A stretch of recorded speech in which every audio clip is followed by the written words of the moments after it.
अस्सलामुअलैकुम and good morning. I hope आप बिल्कुल ठीक ठाक होंगे, खैरियत से होंगे और हमारे साथ भी मौजूद होंगे। सबसे आगे है ये और मेरा नाम है आयशा यूसुफ। मौजूद हैं, मैं हूं।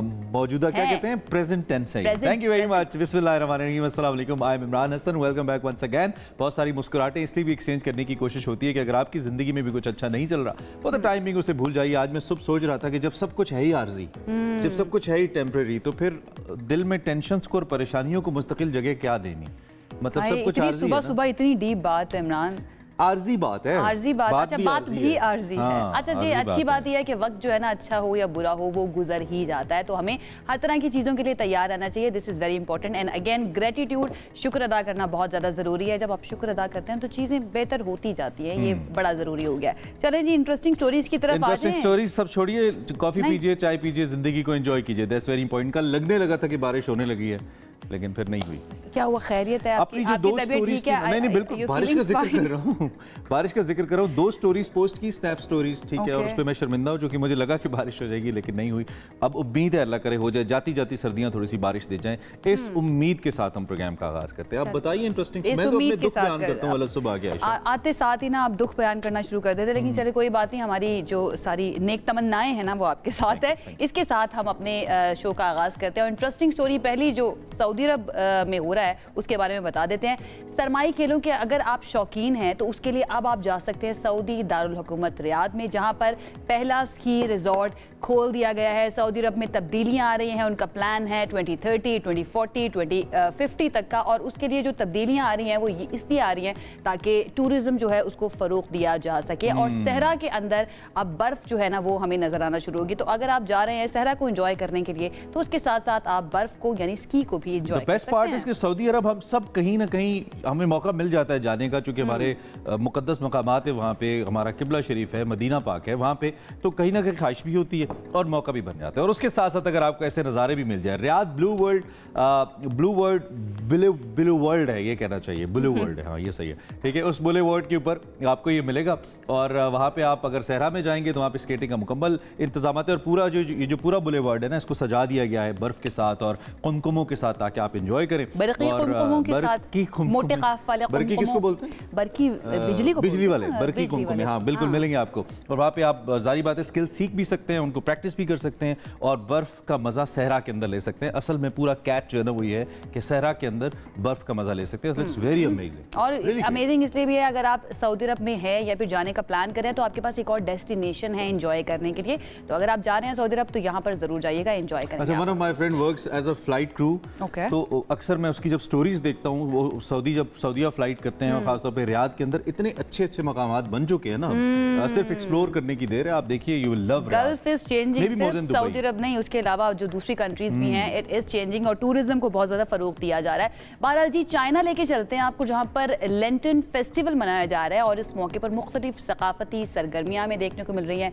मनचले जो है ना वो रात की तारीकी में आतिशबाजी का मुजाहिरा कर रहे हैं और रिवायती लालटेनों के साथ सड़कों पर घूमते फिरते हुए नजर भी आ रहे हैं। मनचले पाकिस्तान में होते हैं जो रात को ये मनचले मुझे लगता है हर जगह पे पाए जाते हैं, हर जगह पाए जाते हैं। खैर, ये बहुत खूबसूरत मनाज़िर हैं, इतने अच्छे विजुअल्स से हमने आपसे शेयर करते हैं। बहुत लोग यहाँ पे इसको देखने भी आ रहे हैं और चाइना में ऐसे फेस्टिवल्स यूजुअली होते रहते हैं मुख्तलिफ मौके के ऊपर। कभी उनका नया साल शुरू होता है या कोई भी इवेंट आता है तो उसको चाइनीज सेलिब्रेटेड अलॉट, और ये बहुत अच्छा भी है। सो उसके कुछ मनाज़िर हैं जो आपको दिखा रहे हैं। आप भी अगर चीन जाएं तो जरूर इंजॉय कर सकते हैं, नहीं तो फिर हम तो हैं ही आपको बताने के लिए, चलते हो तो चीन को चलिए, नहीं तो हम तो हैं ही आपको बताने के लिए कि दुनिया में क्या हो रहा है।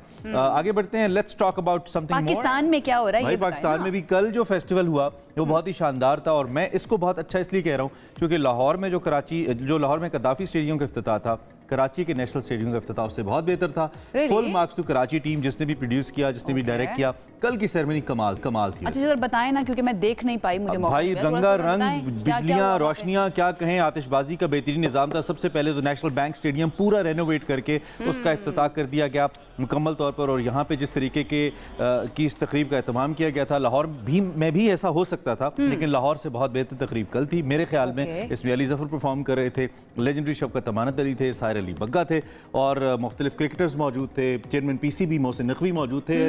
बहुत ज्यादा तादाद खवातीन की आयशा मौजूद थी। That was the best part जो देखने के लिए वहाँ पे कराची वाले जो हैं वो आए, बड़ी तादाद में आए, उन्होंने अटेंड किया इस सेरेमनी को।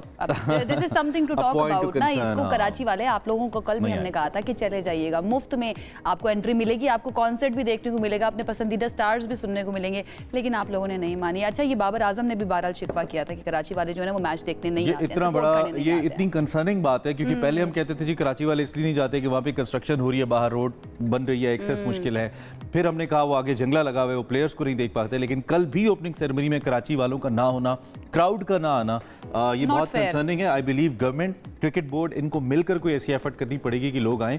इससे ज़्यादा क्या एफर्ट करेंगे? अब यही है कि मुफ्त आने के साथ साथ स्नैक्स भी देना शुरू कर दें, इनकी कोल्ड ड्रिंक भी दें, ये हो सकता है, या बिरयानी देना शुरू कर दें। थोड़ी सी रिसर्च करनी पड़ेगी मुझे लगता है कराची वालों पर, पीसीबी को। Balaji chairman PCB biryani is an option, I tell you. Mohsin आलू वाली कराची है। मोहसिन नकवी ने कहा है कि कौमी टीम पर एतमाद है, हार जीत अल्लाह के हाथ में है और टीम की मेहनत में कमी नहीं होनी चाहिए।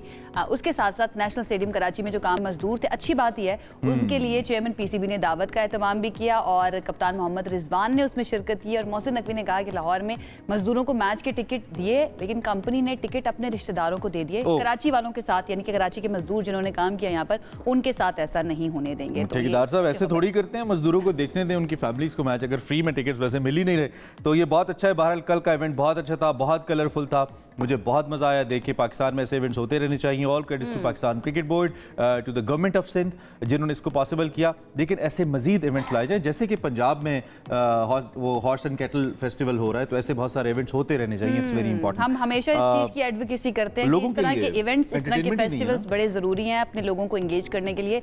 वैसे ही बहुत ज्यादा परेशानियां लोगों को रियासतें जो है इस तरह से एंगेज करती हैं, तो इट्स जस्ट अ रिक्वेस्ट, इस तरह के फेस्टिवल जो है ना इनको मजीद इनका इनकाद होना चाहिए। इंपॉर्टेंट फेस्टिवल का मैच है पाकिस्तान वर्सेस साउथ अफ्रीका, इसके बारे में भी हम बात करेंगे। हाँ, फिलहाल आपको लेके चलते हैं one of my favourite Capitals, Thailand. आप कहें बैंकॉक, आप कहेंगे क्यों? Because it's very happening. अब डिटेल्स में मत जाएगा मैं क्यों कह रहा हूँ, मुझे वैसे ही पसंद है यार, जज ना किया करें हर बात में। बैंकॉक की सड़कों पर दुनिया की मारूफ तरीन, करते हैं उसके बाद कहते हैं जज मत करिएगा। मतलब उसमें बहुत कुछ और भी ऐसा है जिसकी वजह से पसंद किया जा सकता है, other than the parties and all. मतलब बहुत अच्छी जगह है वो, बड़ी वहाँ पे हेल्दी एक्टिविटीज भी होती हैं। उसी में एक नई एक्टिविटी का इजाफा हुआ है, वो ये कि बड़ी मोटरसाइकिलों की रेस मोटो जीपी जो है वो शुरू हो गई है और बैंकॉक की सड़कों पर हजारों शायकीन आपको नजर आएंगे। 2025 की मोटो जीपी रेस में हिस्सा लेने वाली मोटर बाइक्स जो है इनको दौड़ते हुए देखा जा सकता है और इन लोगों ने बड़ा एंजॉय भी किया। आई एम श्योर जो राइडर्स हैं उन्होंने बड़ा एंजॉय किया और जो देखने वाले हैं उनके लिए भी एक नई एक्टिविटी। वैसे not sure about the route, लेकिन वहाँ पे इतनी ऊंची ऊंची बिल्डिंग्स हैं और उनमें अगर मोटो जीपी रेसिंग हो रही होती होगी और अगर आप ऊपर से उसका नजारा ले रहे होते होंगे विदाउट एनी पास और टिकट, कितना जबरदस्त लगता होगा। If it's literally in the streets, हम आपको आगाह करेंगे। बड़ी जबरदस्त एक्टिविटी है भाई, तो हमें बड़ा अच्छा लगा। मुल्क भर में, पाकिस्तान भर में और इसका दुनिया भर में भी मौसम तब्दील हो ही रहा है। फिल वक्त पाकिस्तान की बात कर लेते हैं। वैसे बालाई इलाकों में बर्फबारी है, उसने रंग जमा रखा है, लेकिन हमारे इलाकों में थोड़ी सी सर्दी की शिद्दत कम हुई है। लेकिन अगर हम अपने पहाड़ी इलाकों का तज़किरा करें, वादी काफ़ी कम हो गई है। वादी नीलम की बात कर लें, वहाँ पे अब तक भी 5-5 इंच तक बर्फ गिरी है और मरी में भी आसमान से जो गिरते गाले हैं उन्होंने मौसम को मजीद हसीन कर दिया। आप जाके देखिए तो सही। शुगरान की बात कर लें, वहाँ पर पारा 4 है। नारान में 10 इंच तक बर्फबारी रिकॉर्ड की गई। जबकि कलाम की बात करें तो यहाँ पर भी हर तरफ सफ़ेदी नज़र आ रही है। गलियात है, अयूबिया है, नथिया गली, खैरा गली, यहाँ पर भी बर्फबारी हो रही है। सयाह जो वहाँ पर मौजूद थे, बाई चांस वहाँ पर मौजूद थे, उनके मज़े जो है वो दोबाला हो गए। जबकि इस्लामाबाद में तेज़ हवाओं के साथ दुनिया ने हल्की बूंदाबांदी नहीं देखी, तो आयशा आपने नहीं देखी और पूरी सर्दियाँ ये लड़की प्लान करते रह गई और नहीं गई, चली जाती है। नहीं हुआ राइट। इसी से जो है ना, चले क्विकली, हमारे पास टाइम कम है, हम ज्यादा बोल रहे हैं आज। मौसम की ताज़ा तरीन सूरत हाल बताएं। टेंपरेचर सबसे पहले मैं बता देती हूँ, अभी जो आपने बात कर दी है ना उसके बाद बताना ही भी पड़ता है जी। सबसे पहले आप बता देते हैं इस्लामाबाद के बारे में कि यहाँ पर कम से कम टेम्परेचर जो है वो क्या रहेगा। यहाँ पर रहेगा 60 डिग्री सेंटीग्रेड कम से कम और ज्यादा से ज्यादा 23 डिग्री सेंटीग्रेड। लाहौर में कम से कम रहेगा 9 डिग्री सेंटीग्रेड और ज़्यादा से ज़्यादा 25 डिग्री सेंटीग्रेड। कराची में कम से कम 14, काफ़ी हद तक गर्म हो चुका है कराची मजीद, और ज़्यादा से ज़्यादा 33 डिग्री सेंटीग्रेड। पेशावर की बात करें तो कम से कम यहाँ पर रहेगा 6 डिग्री सेंटीग्रेड, ज़्यादा से ज़्यादा 22 डिग्री सेंटीग्रेड। और आखिर में कोयटा कम से कम यहाँ पर रहेगा 1 डिग्री सेंटीग्रेड और ज़्यादा से ज़्यादा 14 डिग्री सेंटीग्रेड। इसके मुताबिक आप अपने दिन को प्लान कर सकते हैं। जी दैट्स रियली ब्यूटीफुल, ज़बरदस्त। मौसम बहुत अच्छा है, अभी तक तो अच्छा है कम से कम। हमारे पास इस वक्त मेट डिपार्टमेंट से अंजुम साहब मौजूद हैं, उनसे हम बात करते हैं, उनसे ज़रा मौसम की सूरत हाल जानते हैं। और अंजुम साहब से पहले वो सरदार सरफराज साहब हमारे रिटायर हो गए, आपको पता है? हाँ जी, मैंने खबर पड़ी, तो मैं उनके बारे में बात करें, उनको फेयरवेल दी है या नहीं दी है? नहीं, वो तो इनका इंटरनल मामला है, लेकिन हम जरूर बेस्ट विशेस सरदार साहब को कहना चाहेंगे, because he is been a very important part to our morning shows. बहुत हमें उन्होंने जबरदस्त तरीके से अपडेट किया मौसम से, तो हमारी बेस्ट विशेस सरदार सरफराज साहब आपके साथ है। Thank you very much for the time that you given us. Anjum साहब से बात डेजिग्नेशन बता देते हैं जरा अंजुम साहब का, deputy director Pakistan meteorological department Karachi. Anjum Nazir Zaigham साहब हमारे साथ मौजूद है। अंजुम साहब थैंक यू सो मच हमें ज्वाइन करने के लिए। आई होप आप बिल्कुल ठीक ठाक होंगे और फॉर्मली आपका वेलकम करते हैं अपने शो के अंदर। आज हम बताइएगा सबसे पहले आप ठीक हैं, कैसे हैं? और सरदार सरफराज साहब जो है वो बड़े अरसे तक हमारे शो का हिस्सा रहे हैं, जब भी हम बुलाते थे वो आते थे। सबसे पहले आप कुछ कहना चाहेंगे? जी बहुत शुक्रिया, आपने मुझे मदऊ किया। और ऑफ कोर्स सरदार सरफराज साहब हमारे मेंटोर हैं, मेरे उस्ताद हैं, मैंने बहुत कुछ सीखा। सर को हमने एक फेयरवेल दे दी है, जबकि एक ऑफिशियल फेयरवेल जो है एक्सपेक्टेड है वेरी सून, जिसमें इंशाल्लाह हमारे तमाम जो हमारे तमाम जो मेंबर्स हैं हमारे ऑफिस के, वो इसमें शरीक होंगे इंशाल्लाह। That's great. जरा मौसम के बारे में बताइएगा। कल हम बड़ा एक्सपेक्ट कर रहे थे, स्पेशली इस्लामाबाद की अगर बात करें कि यहाँ पर बारिश हो सकती है, हल्की फुल्की वो कनियाँ जिनको कहते हैं ना हम लैंग्वेज में, बस वो पड़ी हैं, लेकिन बारिश नहीं हुई। कुछ इम्कान है कि आने वाले दिनों में या एक आध हफ्ते में बारिश हो जाए? देखें जी, जैसा कि आपने देखा कि हमारा जो मौसम सरमा था ये तकरीबन ठीक है, ठंडा तो रहा, इसमें कोई शक नहीं है, लेकिन बारिशें उस हिसाब से नहीं हुई जो हमारी होती हैं। अभी भी हमारी जो बारिश है वो औसत से काफ़ी कम है। और अगर आप बर्फ़बारी की बात करते हैं, ऑल दो के बहुत सारे इलाकों में बर्फ़बारी हुई है, लेकिन जो हमारा एवरेज है, एवरेज से ये अभी भी तकरीबन आप ये कहें कि तकरीबन अभी तक हमारी 30% जो है ना स्नोफॉल हुई है अब तक, जितनी होनी चाहिए थी। तो उस लिहाज से तो स्नोफॉल कम है। ताहम इस बात की तवक्को है कि 18 तारीख से एक और मगरिबी हवाओं का सिलसिला मुल्क में दाखिल होगा, जिसमें जो है आपका कोयटा वाला एरिया, इसके बाद नॉर्दर्न बलूचिस्तान, KPK, और इसके साथ साथ ये जो हमारा नॉर्दर्न पंजाब है और अपर पंजाब क्या लें आप, अपर पाकिस्तान के जो एरिया हैं, GB, कश्मीर, यहाँ पर भी जो है वो बारिश और स्नोफॉल का मजीद इम्कान रहेगा 18 तारीख। ये जो कल एक छोटी सी झलकी हमें बारिश की नजर आई थी ट्विन सिटीज में भी और आई होप आसपास भी, ये एक्सपेक्टेड थी अंजुम साहब, या एक सरप्राइज था, सरप्राइज विजिट था बादलों का और बारिश का? और क्या आगे कोई इस वीक के अंदर या कमिंग डेज के अंदर रिसेंटली कोई एक्सपेक्टेड है कुछ ऐसा? देखें जी, ये एक्सपेक्टेड था और इसकी फोरकास्ट भी थी बिल्कुल। एक्चुअली पिछले दिनों आप जनवरी में कहें तो 2 से 3 जो है मगरिबी हवाओं के सिलसिलों ने मुतासिर हमें ज़रूर किया था, जिसकी वजह से आपने देखा होगा कि इस्लामाबाद में क्लाउडी वेदर तो रहा, ताहम बारिश नहीं हुई। उसकी वजह ये थी कि तकरीबन 6000 फुट पर जो हमारे अपर एटमॉस्फेयर में एक इन्वर्जन लेयर डेवलप हुई हुई थी, जो तकरीबन पूरा जनवरी बरकरार रही। इन्वर्जन लेयर का मतलब ये होता है कि आपके सतह ज़मीन जैसे जैसे आप स्काई में आप ऊपर जाते हैं तो आपके टेम्परेचर ड्रॉप होना शुरू हो जाते हैं, लेकिन इसमें ये हुआ कि नीचे टेम्परेचर कम थे और 6000 फुट के आसपास जो एरिया था वहाँ पे टेम्परेचर ज़्यादा था, जिसकी वजह से जो क्लाउड थे, क्लाउड तो ऊपर थे 8000 10,000 फीट पे, लेकिन अगर वहां से कोई बारिश हो भी रही थी थोड़ी बहुत तो वो उस टेम्परेचर की वजह से दोबारा जो है वो वेपराइज हो रही है। इज इट नॉर्मल फिनोमेना ये जो आप बता रहे हैं कन्वर्जन लेयर के बारे में, ये नॉर्मल फिनोमेना है या फिर ये अब हो रहा है क्योंकि क्लाइमेट चेंज की वजह से काफी तब्दीलियां आ रही हैं? ये फिनोमेना होता है लेकिन इतना प्रोलॉन्ग नहीं होता। ये इन्वर्जन लेयर तकरीबन पूरा महीना लास्ट की है, उसकी वजह से आपने देखा जो 2-3 सिलसिले आए, क्लाउडीनेस तो रही लेकिन बारिश नहीं हुई। सेम यही जो है वो आप कह लें कि मरी में भी पिछला एक स्पेल हुआ जनवरी में, जो बहुत लाइट सी स्नोफॉल थी। ऑल दो के मरी में जो है जनवरी के दौरान 2 से 3 स्पेल हो जाते हैं। ये प्रोलॉन्ग इन्वर्जन लेयर होना, ये आप कह सकते हैं कि this is the climate change. चले इन हालात को मद्देनजर रखते हुए क्या पेशगोई करेंगे? बालाई इलाकों के बारे में भी बता दीजिए, ये पंजाब वाली सिचुएशन भी बता दीजिए और स्पेशली कराची के बारे में भी बता दीजिएगा, वहाँ पर मौसम कैसा रहेगा? देखें, कराची से शुरू करते हैं। कराची में अब टेम्परेचर में जो है राइजिंग ट्रेंड है। आज 16.7 मिनिमम रिकॉर्ड किया गया और आने वाले टाइम में यानी कि अब ये टेम्परेचर अब राइजिंग ट्रेंड पे आ गया। आपका मैक्सिमम टेम्परेचर भी जो है वो 30 क्रॉस कर गया है। तो अब आप कराची में जो है वो दिन थोड़े से गर्म या सनी आप कह लें, वार्म रहेंगे। रातें जो है बिट कूल रहेंगी। आप ये नहीं कहेंगे कि अब दोबारा सर्दी आने का इम्कान नहीं है। कराची में आप कह लें कि ऑल दो वैसे तो बहार नहीं होती है, लेकिन आप कह लेंगे कराची में बहार का मौसम शुरू हो गया है। लाइकवाइज जो है वो सिंध की बात कर लें या सदरन बलूचिस्तान की बात कर लें, वहाँ पर भी अब टेम्परेचर्स में राइजिंग ट्रेंड है। अगर आप बलूचिस्तान, अपर बलूचिस्तान की बात करते हैं और उसके साथ पंजाब की बात करते हैं, वहाँ अभी थोड़ा सा सर्दी बरकरार रहेगी, क्योंकि यहाँ पर जो है लास्ट फरवरी के एंड या मार्च तक जो है ना वो थोड़ा सा सर्दी की शिद्दत रहती है। जैसे जैसे मैंने आपको बताया कि 18 तारीख से एक और सिलसिला जो है वो मगरिबी हवाओं का, जो कि बारिश बरसाने वाला सिस्टम होगा, जो इसकी इंटेंसिटी को इतनी स्ट्रॉन्ग नहीं है, ताहम लाइट इंटेंसिटी है, उसने जो है इम्पैक्ट देना है, तो उसकी वजह से टेम्परेचर थोड़े से दोबारा जो है आपके डाउन हो सकते हैं 1 से 2 डिग्री। ताहम इस बात की तवक्को है कि 15 या 20 फरवरी के बाद तकरीबन पाकिस्तान में जो है वो टेम्परेचर में राइजिंग ट्रेंड होगा। अच्छा ठीक है साहब, थैंक यू वेरी मच जी, आपने हमें बड़ा मुफस्सल तरीके से आगाह किया, बहुत शुक्रिया, हमारे साथ मौजूद रहे। इंशाल्लाह आपसे बात होती रहेगी और जानते रहेंगे। हमें अंजुम बता रहे थे कि इस वक्त क्या सूरत हाल है मौसम की, और 18 के बाद नवीद उन्होंने सुनाई हल्की बारिश हो सकती है और आगे भी कुछ हल्के फुल्के स्पेल्स मौजूद हैं, लेकिन ओवरऑल चूँकि पानी बहुत कम है, बारिश कम हुई है, 30% तक सिर्फ इस वक्त स्नोफॉल हो पाई है जितनी होनी चाहिए थी, तो दिस ह्यूज गैप। अल्लाह करे ये फुलफिल हो जाए, अल्लाह की रहमत के हम सब तलबगार हैं। दुआ में अपनी सब याद रखिए कि अल्लाह पाक बारिश और रहमत की बारिश दे दें। उसके साथ साथ एक और चीज़ जिसको बहुत ज़्यादा आपकी दुआओं की ज़रूरत है, वो पाकिस्तान में सियासी इस्तेहकाम है।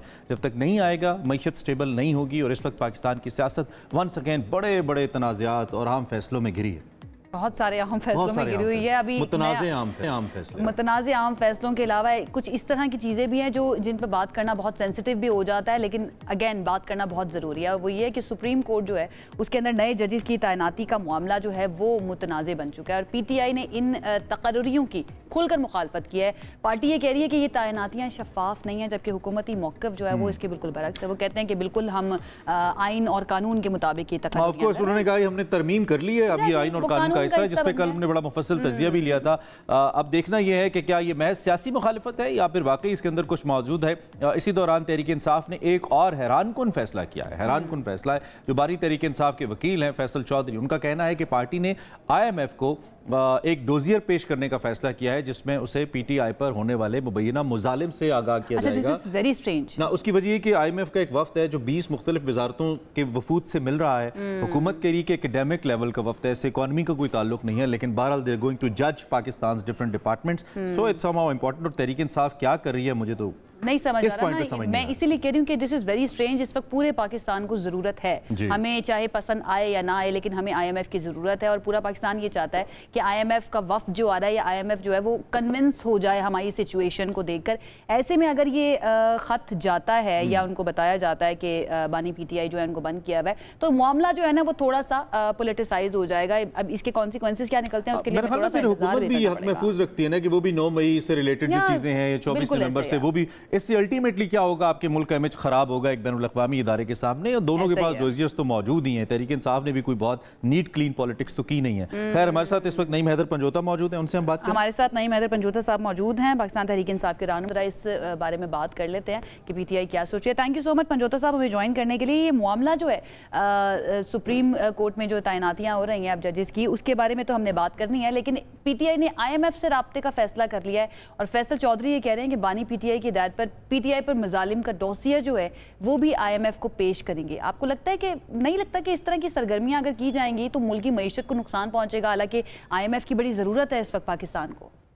IMF का वफद जमान पार्क के अंदर आया था और खान साहब से उन्होंने ये कहा था कि आपके मुल्क के अंदर फ्री एंड फेयर इलेक्शन जो है वो हम उसकी यकीन दहाई करवाते हैं, क्योंकि खान साहब ने ये मामला उनके सामने रखा था कि हम बिल्कुल इस मामले के ऊपर ये नहीं कहेंगे कि हम सपोर्ट नहीं करते, पाकिस्तान को पैसे मिलने चाहिए, लेकिन हमारी ये शर्त है कि फ्री एंड फेयर इलेक्शंस हो, क्योंकि फ्री एंड फेयर इलेक्शन नहीं होंगे, एक चोरी शुदा मैंडेट वाले लोग आके बैठेंगे तो उनका इंटरेस्ट सिर्फ ये होगा कि वो जितना टाइम वहां पर बैठे हैं उसका जाने के ऊपर, उसका जाने को नोचें, उस मुल्क को तबाही के दाने में। कोई भी इदारा हमारे मुल्क के अंदर खड़ा नहीं हो सकता, हमारी मैशत मजीद डूबेगी। तो कर्जे लेने का मकसद ये होता है कि आप मुल्क नहीं चला पा रहे या आपको जरूरत है किसी जगह पर कोई इदारा चलाने के लिए, या मुख्तलिफ इदारे होते हैं या मुख्तलिफ पूरा एक सिस्टम है, एक पूरा मुल्क का निज़ाम जो है वो आप उसके अंदर एक वो कहते हैं ना कि एक पुश मिलता है। तो अगर आपने वो कर्जा लिया है उस पुश के लिए और आपको मजबूरी के तौर पर वो ले रहे हैं कि उसका कर्जा हम अदा करेंगे कि हमारा जो इस वक्त पहिया रुक रहा है तो वो सर्कल जारी रहे, तो वो कर्जा इसलिए तो नहीं लेना होता ना। कि आप घर चलाने के लिए कर्जा लें और एंड पर घर को गिरा दिया जाए या घर को जो है वो उसको बिल्डोज कर दिया जाए, बल्कि कर्जा इसलिए होता है कि वो घर चले, वो सिस्टम चले। तो वो सिस्टम चलाने के लिए इमरान खान ने एंडोर्स किया था और उन्होंने कहा था कि फ्री एंड फेयर इलेक्शन हो ताकि हुकूमत ऐसी है जो कि हम कर्जा अदा भी कर सकें, इसकी पॉलिसियां। लेकिन नईम साहब यहाँ पे एक पॉइंट टू कंसर्न ये है कि क्या घर सिर्फ एक सियासी जमात या उससे वाबस्ता वोटर्स पे मबनी है? घर के तो सभी हिस्से हैं ना, इस पे भी सोचने की ज़रूरत है। खैर, आपका मौक़िफ़ आ गया, इट्स फाइन। हम इस पे मज़ीद बात करने के बजाय थोड़ा सा आगे बढ़ जाते हैं, आपकी पार्टी पॉलिटिक्स पे बात कर लेते हैं। जो सवाबी जलसा था, इसके बाद भी फिर खबरें आ गई, फिर क्या सराहियाँ आ गई कि पार्टी में ग्रुपिंग है, इख्तलाफात हैं। अभी तक ऐसा क्यों लगता है कि जो लीडरशिप है वो कामयाब नहीं हो पा रही है इस ग्रुपिंग वाले बयानात और सिचुएशन पे काबू पाने में? देखें, जितनी भी एक क्या सराहियां या जितनी भी बातें की जाएं, जितने भी प्रोपेगेंडे हमारे खिलाफ की जाएं, जितनी भी बातें हमारे खिलाफ हमेशा से की जाती हैं, तो क्या पाकिस्तान तहरीक इंसाफ खत्म हो गया? क्या उसका वोटर खत्म हो गया? क्या उसका सपोर्टर खत्म हो गया? जितना कुछ किया है ना, फिर भी इमरान खान के साथ लोगों का जो वो होती है ना तादाद, वो उनकी फेवर के अंदर या उनकी सपोर्ट के अंदर वो बड़ी है। और ये दिन ब दिन बढ़ जाए, आप जितनी फस्तायद करेंगे लोग और खड़े होंगे, क्योंकि लोगों को पता है कि किसके साथ जुल्म किया जा रहा है, किसके साथ क्या हो रहा है और कौन किस वजह से इस मुल्क की खातिर आज जेल बर्दाश्त कर रहा है, हमले बर्दाश्त कर रहा है, केसेस के अंदर सजाएं बर्दाश्त कर रहा है, सारा कुछ बर्दाश्त कर रहा है। तो उस चीज से फर्क नहीं पड़ता। पाकिस्तान तरीके इंसाफ, देखिए इख्तलाफात की अगर बात की जाए ना, तो ओपिनियन जो है वो डिफरेंट हो सकती है, लेकिन इमरान खान के नीचे तमाम लोग मुतहद हैं। अच्छा पंजौता साहब, अभी ये भी बता दीजिए कि अब दीगर ऑपोजिशन जमातें जो हैं उनके साथ भी मुलाकातें हो रही हैं और हमारी शौकत यूसुफजई साहब से 2 दिन पहले बात हुई थी, वो कहते हैं कि ये ग्रैंड अलायंस जो है ऑपोजिशन का बनने वाला है।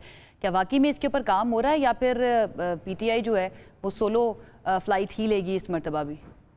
देखें, पाकिस्तान तहरीक इंसाफ जो है, हर वो जमात जो रूल ऑफ लॉ के ऊपर यकीन रखती हो तो उसके साथ बिल्कुल बात करेगी, कर रही है और उसको लेकर आगे बढ़ेगी। खान साहब की वाज़ेह हदायत इसी वजह से हैं कि हमारा मैंडेट लूटा गया है, हमारी जो जंग है रूल ऑफ लॉ के लिए, जमहूरियत की बहाली के लिए, ह्यूमन राइट्स की वॉयलेशन जो हो रही हैं उसके खिलाफ है कि ये वॉयलेशन नहीं होनी चाहिए, लोगों को बुनियादी इंसानी हकूक हासिल होने चाहिए। तो हमारी ये जंग है, इसमें जो भी पार्टी जो है उसके अंदर शामिल होगी, हमारी खुली दावत है, हम बात भी कर रहे हैं और उसको लेकर चलेंगे।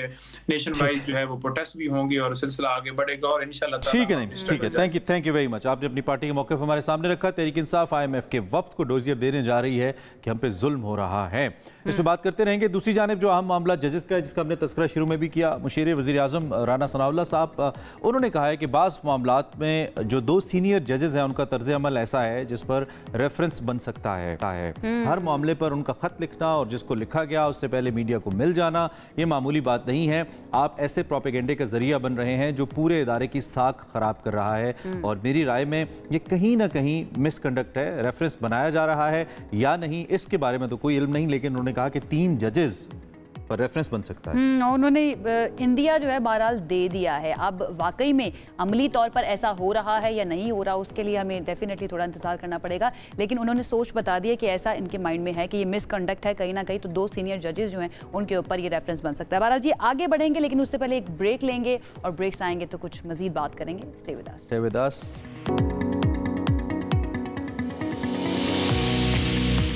Welcome back. यूसुफ से आगे वंस अगेन कुछ गोल्ड प्राइसेस की बात कर लेते हैं। आपका बड़ा कंसर्न है, हमारा भी है, हमने कहा इस पे बात करें क्योंकि बहुत ज़बरदस्त हाइप आई है, होश रुबा इजाफा हुआ है और मुल्क में इस वक्त जो सोने की नई कीमत है बुलंद तरीन सतह पर पहुंच गई है। जो all Pakistan James and jewellers association है उसके मुताबिक सोने की इस वक्त फ़ी तोला कीमत में 4000 रुपये मुसलसल इजाफे के बाद इस वक्त हुई है और फ़ी तोला कीमत इस वक्त 3,03,000 रुपये है और मुल्क में जो 10 ग्राम सोने का भाव है वो भी तकरीबन 3,429 रुपये इजाफे के साथ 2,59,773 रुपये। It's highest. अच्छा, जो लोएस्ट मुझे याद है ना अपनी जिंदगी के अंदर 2003-04 में 14,000 रुपए तोला लोएस्ट जो मुझे याद है, उससे पहले कम भी रहा है, लेकिन अभी 3 लाख और ये किस साल की बात है? 2003 या 4 की बात है। उस दौर में उन्होंने पेट्रोल होता होगा 12-13 रुपए लीटर। ये मुझे नहीं पता। बहरहाल जी एसोसिएशन ये बता रही है कि आलमी बाजार में सोने की कीमत $42 इजाफे से $2,903 फी आउंस तक पहुंच चुकी है। इसके ऊपर हमने सोचा बात कर लेते हैं कि इसके पीछे रीजंस क्या हैं, इतनी ज़्यादा कीमतें अचानक क्यों बढ़ रही हैं। हमारे साथ इस वक्त मौजूद हैं all Pakistan James trade and exporters association के पेट्रन इन चीफ हैं अख्तर टिसोरी साहब। Thank you so much Akhtar साहब हमें ज्वाइन करने के लिए। आई होप आप बिल्कुल ठीक ठाक होंगे। सबसे पहले तो इसकी रीज़न हमें बता दीजिए, जो अचानक से इतनी ज़्यादा कीमत बढ़ती जा रही है सोने की, इसकी वजह आपको क्या नज़र आ रही है? बहुत शुक्रिया आशिया। इसकी वजह देखें, ट्रम्प साहब जब से आए हैं, प्रेसिडेंट ट्रम्प, उनके बयानात जो उन्होंने दिए हैं, उससे चाइना और कनाडा और इसके ऊपर जो असरात पड़े हैं सोने की कीमतों में, उससे इजाफा हुआ है। और अगर इसी किस्म के टैरिफ को और बढ़ाया या चाइना जो है वो गोल्ड की खरीदारी भी उसने शुरू कर दी है, तो इससे मतलब ये कि चेंजेस आए हैं। ये खुदा का शुक्र है कि अभी पाकिस्तान के जो इकोनॉमिकल इंडिकेटर्स हैं वो बहुत अच्छे हैं और पाकिस्तान का रुपया मजबूत है, इस वजह से यहाँ इतना ज़्यादा इजाफा नहीं हुआ। वरना अगर यहाँ इकनॉमी हालात अगर ख़राब होते, जो 1 साल से बहुत अच्छे इस हुकूमत ने किए हैं, तो उसकी वजह से स्टेबिलिटी है भाव के अंदर। मगर ये 2,28,85 इस वक्त बंद हुई है मार्केट जो है इंटरनेशनली। अच्छा। और पाकिस्तान में 3 लाख से ऊपर जो है 3 लाख। साहब, अगर मैं टेक्निकली कुछ आपसे समझने की कोशिश करूं, जेनेरिक तो हमें मालूम है कि ट्रंप ने टैरिफ आयद किए, प्राइस बढ़ गई, तो बेसिकली क्या इसकी जो एक्सकेवेशन है या प्रोडक्शन में इसको कहूं, उस पर फर्क पड़ता है? उस वजह से इसका इंपोर्ट जो सारा सर्कल है वो डिस्टर्ब हो जाता है? क्योंकि पाकिस्तान में तो मैकेनिज्म भी थोड़ा दुनिया से अलग ही है ना सोने गाने का, जो as far as we know. तो टेक्निकली हमें बताइए कि ट्रंप के टैरिफ्स का ओवरऑल दुनिया की गोल्ड प्राइसेस पे कैसे असर पड़ रहा है? लेकिन दुनिया में एक तो आप ये समझिए कि इन्फ्लेशन जो है उसकी वजह से गोल्ड जो है वो उसकी प्राइसें बढ़ती हैं हमेशा। जैसे अभी ये जिक्र कर रही थी कि 2004 में जो है वो 13,000 था, 2000 में जो है वो तकरीबन 5,000 था। और इसी तरह जो अगर हम हिसाब देखें तो काफी मतलब ये कि गोल्ड जो जितना बढ़ा है इतना कोई भी चीज जो है, कोई भी कमोडिटी इतनी नहीं बढ़ी, क्योंकि ये एक तो सेफ हेवन है और लोग जो हैं वो इसमें इन्वेस्ट करते हैं और वो मतलब ये कि अपने आप को बिल्कुल महफूज पाते हैं। इंटरनेशनली जो हालात होते हैं, जैसे यूक्रेन की जंग है या इजराइल के अंदर अभी हुई थी, उन हालात का बड़ा इफेक्ट पड़ता है इन्वेस्टर्स के ऊपर और वो फिर गोल्ड के अंदर इन्वेस्ट शुरू कर देते हैं। उसमें मुल्क भी होते हैं, जैसे चाइना भी खरीद रहा है, बैंक्स भी होते हैं और दूसरे लोग भी होते हैं इंटरनेशनली, जिनकी वजह से गोल्ड प्राइसें जो हैं वो बढ़ती हैं। तो अख्तर साहब, हम ये समझे कि सप्लाई डिमांड रूल यहाँ पर आ जाता है, जितनी ज़्यादा डिमांड होगी फिर उसकी कीमत भी उसी तरह से बढ़ना शुरू हो जाती है। सही कह रही हूँ मैं? Correct me if I am wrong. जी हाँ, जी हाँ, जी हाँ, बिल्कुल सही कह रही हैं। And since it's upward trends Akhtar साहब, तो ये ट्रेंड अब मजीद किस जानिब जा रहा है? क्योंकि टैरिफ्स तो हैं, ट्रंप भी हैं, अभी अभी आए हैं, रहेंगे और तो रहने के लिए आए हैं फिलहाल, और जंगें भी अभी दुनिया में बरकरार हैं कुछ हद तक, ये भी कह सकते हैं। आप कैसे देख रहे हैं? जरा लोगों की मदद करें थोड़ा सा इस ट्रेंड के हवाले से। मैं ये समझता हूँ कि अभी प्राइसें तो मुझे बढ़ती हुई नजर आ रही हैं। मैं समझता हूँ कि ये अभी थोड़े दिन में ही $3,000 के ऊपर पहुंच जाएगा इंटरनेशनली जो है। अच्छा। और यहाँ पे भी जो है जाहिर है कि उससे फर्क पड़ेगा, मगर फिलहाल तो ये तेजी में ही जा रहा है और अगर यही हालात बदस्तूर रहे तो जाहिर है कि कीमतें बढ़ेंगी। और ऐसी क्या खबर आ सकती है जो इस ट्रेंड को तब्दील कर सकती है आपके ख्याल में? ऐसा क्या हो सकता है जिससे ये स्टेबल हो जाए या फिर डाउनवर्ड हो जाए, वापस आना? ऐसा हो सकता है कुछ? जी हाँ, बिल्कुल हो सकता है। अगर ये जो गेमा गेमी आते ही इन्होंने की है उसमें थोड़ी सी कमी आ जाए और मामला सेटल होना शुरू हो जाए, तो ये जो इन्वेस्टर बैंक्स हैं या वो हैं वो अपनी खरीदारी को रोक देते हैं और प्राइसें फिर नीचे आएंगी। लेकिन आपकी प्रेडिक्शन ये है कि ये ऊपर ही जाता रहेगा। अच्छा, इसके अलावा सोने के अलावा मेरी प्रेडिक्शन ये है कि ये अभी ऊपर ही जाएगा, अभी ऊपर ही जाएगा। ठीक है। अच्छा, सोने के अलावा और कौन सी ऐसी धात हो सकती है? क्योंकि आपको पता है हमारे मुल्क में सोना देना, स्पेशली जब शादी होती है बेटी की, तो वो बड़ा समझा जाता है कि बेटी को सोना भी देना, उसकी सिक्योरिटी के लिए कुछ हद तक ही समझा जाता है। सोने के अलावा और कौन सी ऐसी धातें हैं या कौन सी ऐसी कमोडिटी है जिसमें इन्वेस्ट किया जा सकता है? सिल्वर के बारे में मैंने सुना था कि उसका भी फ्यूचर काफ़ी अच्छा है, आपकी इस बारे में राय क्या है? नहीं, आप सही कह रही हैं, सिल्वर तो साथ साथ ही चलता है सोने के। मगर देखें दुनिया भर में, आप जैसे हमारा पड़ोसी मुल्क है इंडिया, उसके अंदर अब कैरेटेज जो है ना वो कम हो रहा है। हमारे यहाँ भी होना चाहिए। अभी हमारे यहाँ 22 कैरेट का रिवाज है गोल्ड देने का, मगर इंडिया के अंदर अब 14 कैरेट के अंदर और 18 कैरेट के अंदर बन रही हैं ज्वेलरियाँ। फिर आर्टिफिशियल ज्वेलरी जो है वो बड़ा इसके ऊपर रिप्लेस कर रही है और लोग जो है वो उसकी तरफ तवज्जो दे रहे हैं। तो हमारे यहाँ भी मतलब ये कि पाकिस्तान में जो है जाहिर है इतनी कीमत के ऊपर हर कोई तो नहीं खरीद सकता, लोगों की पहुंच से बाहर होता जा रहा है। तो उसमें अल्टीमेटली जो है वो लोग जो है वो इसके ऊपर कैरेटेज को घटाएंगे और या फिर आर्टिफिशियल ज्वेलरी की तरफ तवज्जो देंगे या सिल्वर ज्वेलरी की तरफ तवज्जो देंगे। तो अख्तर साहब, when we talk about investing in gold, I mean investment point of view से, हम यूजुअली लोग पहले ज़मीन ले लेते थे, अब उस तरफ भी थोड़ा सा डिक्लाइन काफ़ी ज़्यादा है इनफैक्ट पाकिस्तान में, और बहुत सारे दीगर शोबे भी इनसिक्योर हैं टू इन्वेस्ट। आप कह रहे हैं कि gold is been safest since all the times, लोग इसके अंदर महसूस करते हैं। तो बेस्ट वे टू इन्वेस्ट क्या है इसके हवाले से? क्योंकि अगर आप इस्तेमाल की ज्वेलरी बनवाएंगे तो वो तो पैसे तोड़ देती है आपके, जब आप उसे सेल आउट करते हैं उसमें कमी आ जाती है। आप कोई सजेशन दे पाएंगे? जी, हमारे यहाँ जो कस्टम है, आपने देखा होगा कि औरतें बड़ा भारी जेवर बनवाती हैं, और उसकी वजह सिर्फ ये होती है कि वो अपनी सेफ्टी के लिए ये इसमें इन्वेस्ट करती हैं, देखा जाए तो, और वो आज उनके काम आ रहा है। जो सोना $245 में था, आप समझे 2000 में, वो सोना जो है वो अब 3 लाख के ऊपर बिक रहा है, $2885 इंटरनेशनली हो गया। तो आप देखें, सोने का तो कुछ नहीं बिगड़ता, आप कपड़ों में इन्वेस्ट करें, किसी चीज में करें, वो सब यूजलेस हो जाती हैं, डिप्रिसिएट हो जाती हैं। मगर सोना एक ऐसी चीज है कि आज लोगों के काम आ रहा है, लोग जो हैं वो उसको बेच के अपनी जरूरतें पूरी कर रहे हैं। तो सोने के लिहाज से मतलब ये कि वो एक बहुत ही अच्छा लोगों का इन्वेस्टमेंट रहा और लोग उससे अब फायदा उठा रहे हैं। तो मैं समझता हूँ कि मजीद जो है वो लोग सोने में ही इन्वेस्ट करेंगे अगर ये इस तरह से। अच्छा, वन लास्ट क्वेश्चन अख्तर साहब, अब ये जो आप कह रहे हैं अपवर्ड ट्रेंड है, ये approximately at seeing your experience, आपने इससे पहले भी ट्रेंड देखे होंगे, आपने 9/11 भी देखा ओब्वियसली, तो आपको अब ये कहाँ पे जाके थमता नजर आता है कि कम से कम इतना तो फिल वक्त लग रहा है, मौजूदा हालात अगर ऐसे रहते हैं तो यहाँ तक तो ये जाएगा? क्या उम्मीदें आपकी, अगर हम एक प्रेडिक्शन करें? देखिए, मैं तो ये समझता हूँ कि ये $3000 तो अभी करीब ही इसको छुएगा ही अभी थोड़े दिन में, और हो सकता है कि उससे ऊपर भी चला जाए अगर हालात जो इसी तरह रहे।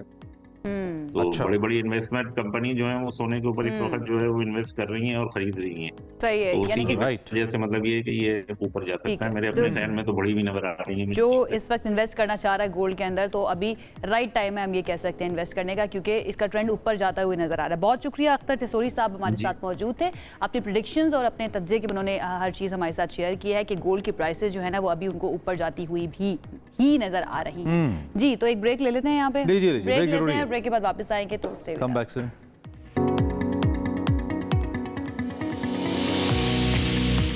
जी, वेलकम बैक। और वो वक्त आ गया जब हमने क्रिकेट को डिस्कस करना है कि पाकिस्तान के अंदर क्रिकेट की कौन कौन सी एक्टिविटीज़ चल रही है, आज कौन सा मैच होने वाला है। तो सैफ अली की सीरीज़, ट्राई सीरीज़ हो रही है पाकिस्तान में इस वक्त। पाकिस्तान और जनूबी अफ्रीका आज अहम तरीन मैच में आमने सामने हैं। पाकिस्तानी टीम में 2 तब्दीलियां की गई हैं। कामरान गुलाम की जगह सऊद शकील आ गए। हारिस रऊफ की जगह जो है मोहम्मद हसनैन को भी मौका दे दिया गया है। अब हारिस रऊफ की इंजरी की वजह से उनको, हाँ, इंजरी की वजह से, और कल हमने इस पर वैसे इन डिटेल्स बात की थी डॉक्टर नोमान से, वो कह रहे थे कि इज अ टफ गाय, सो मुश्किल है, उनके जो मसल्स हैं वो इतना जल्दी रिकवर करें, थोड़ा टाइम लगेगा।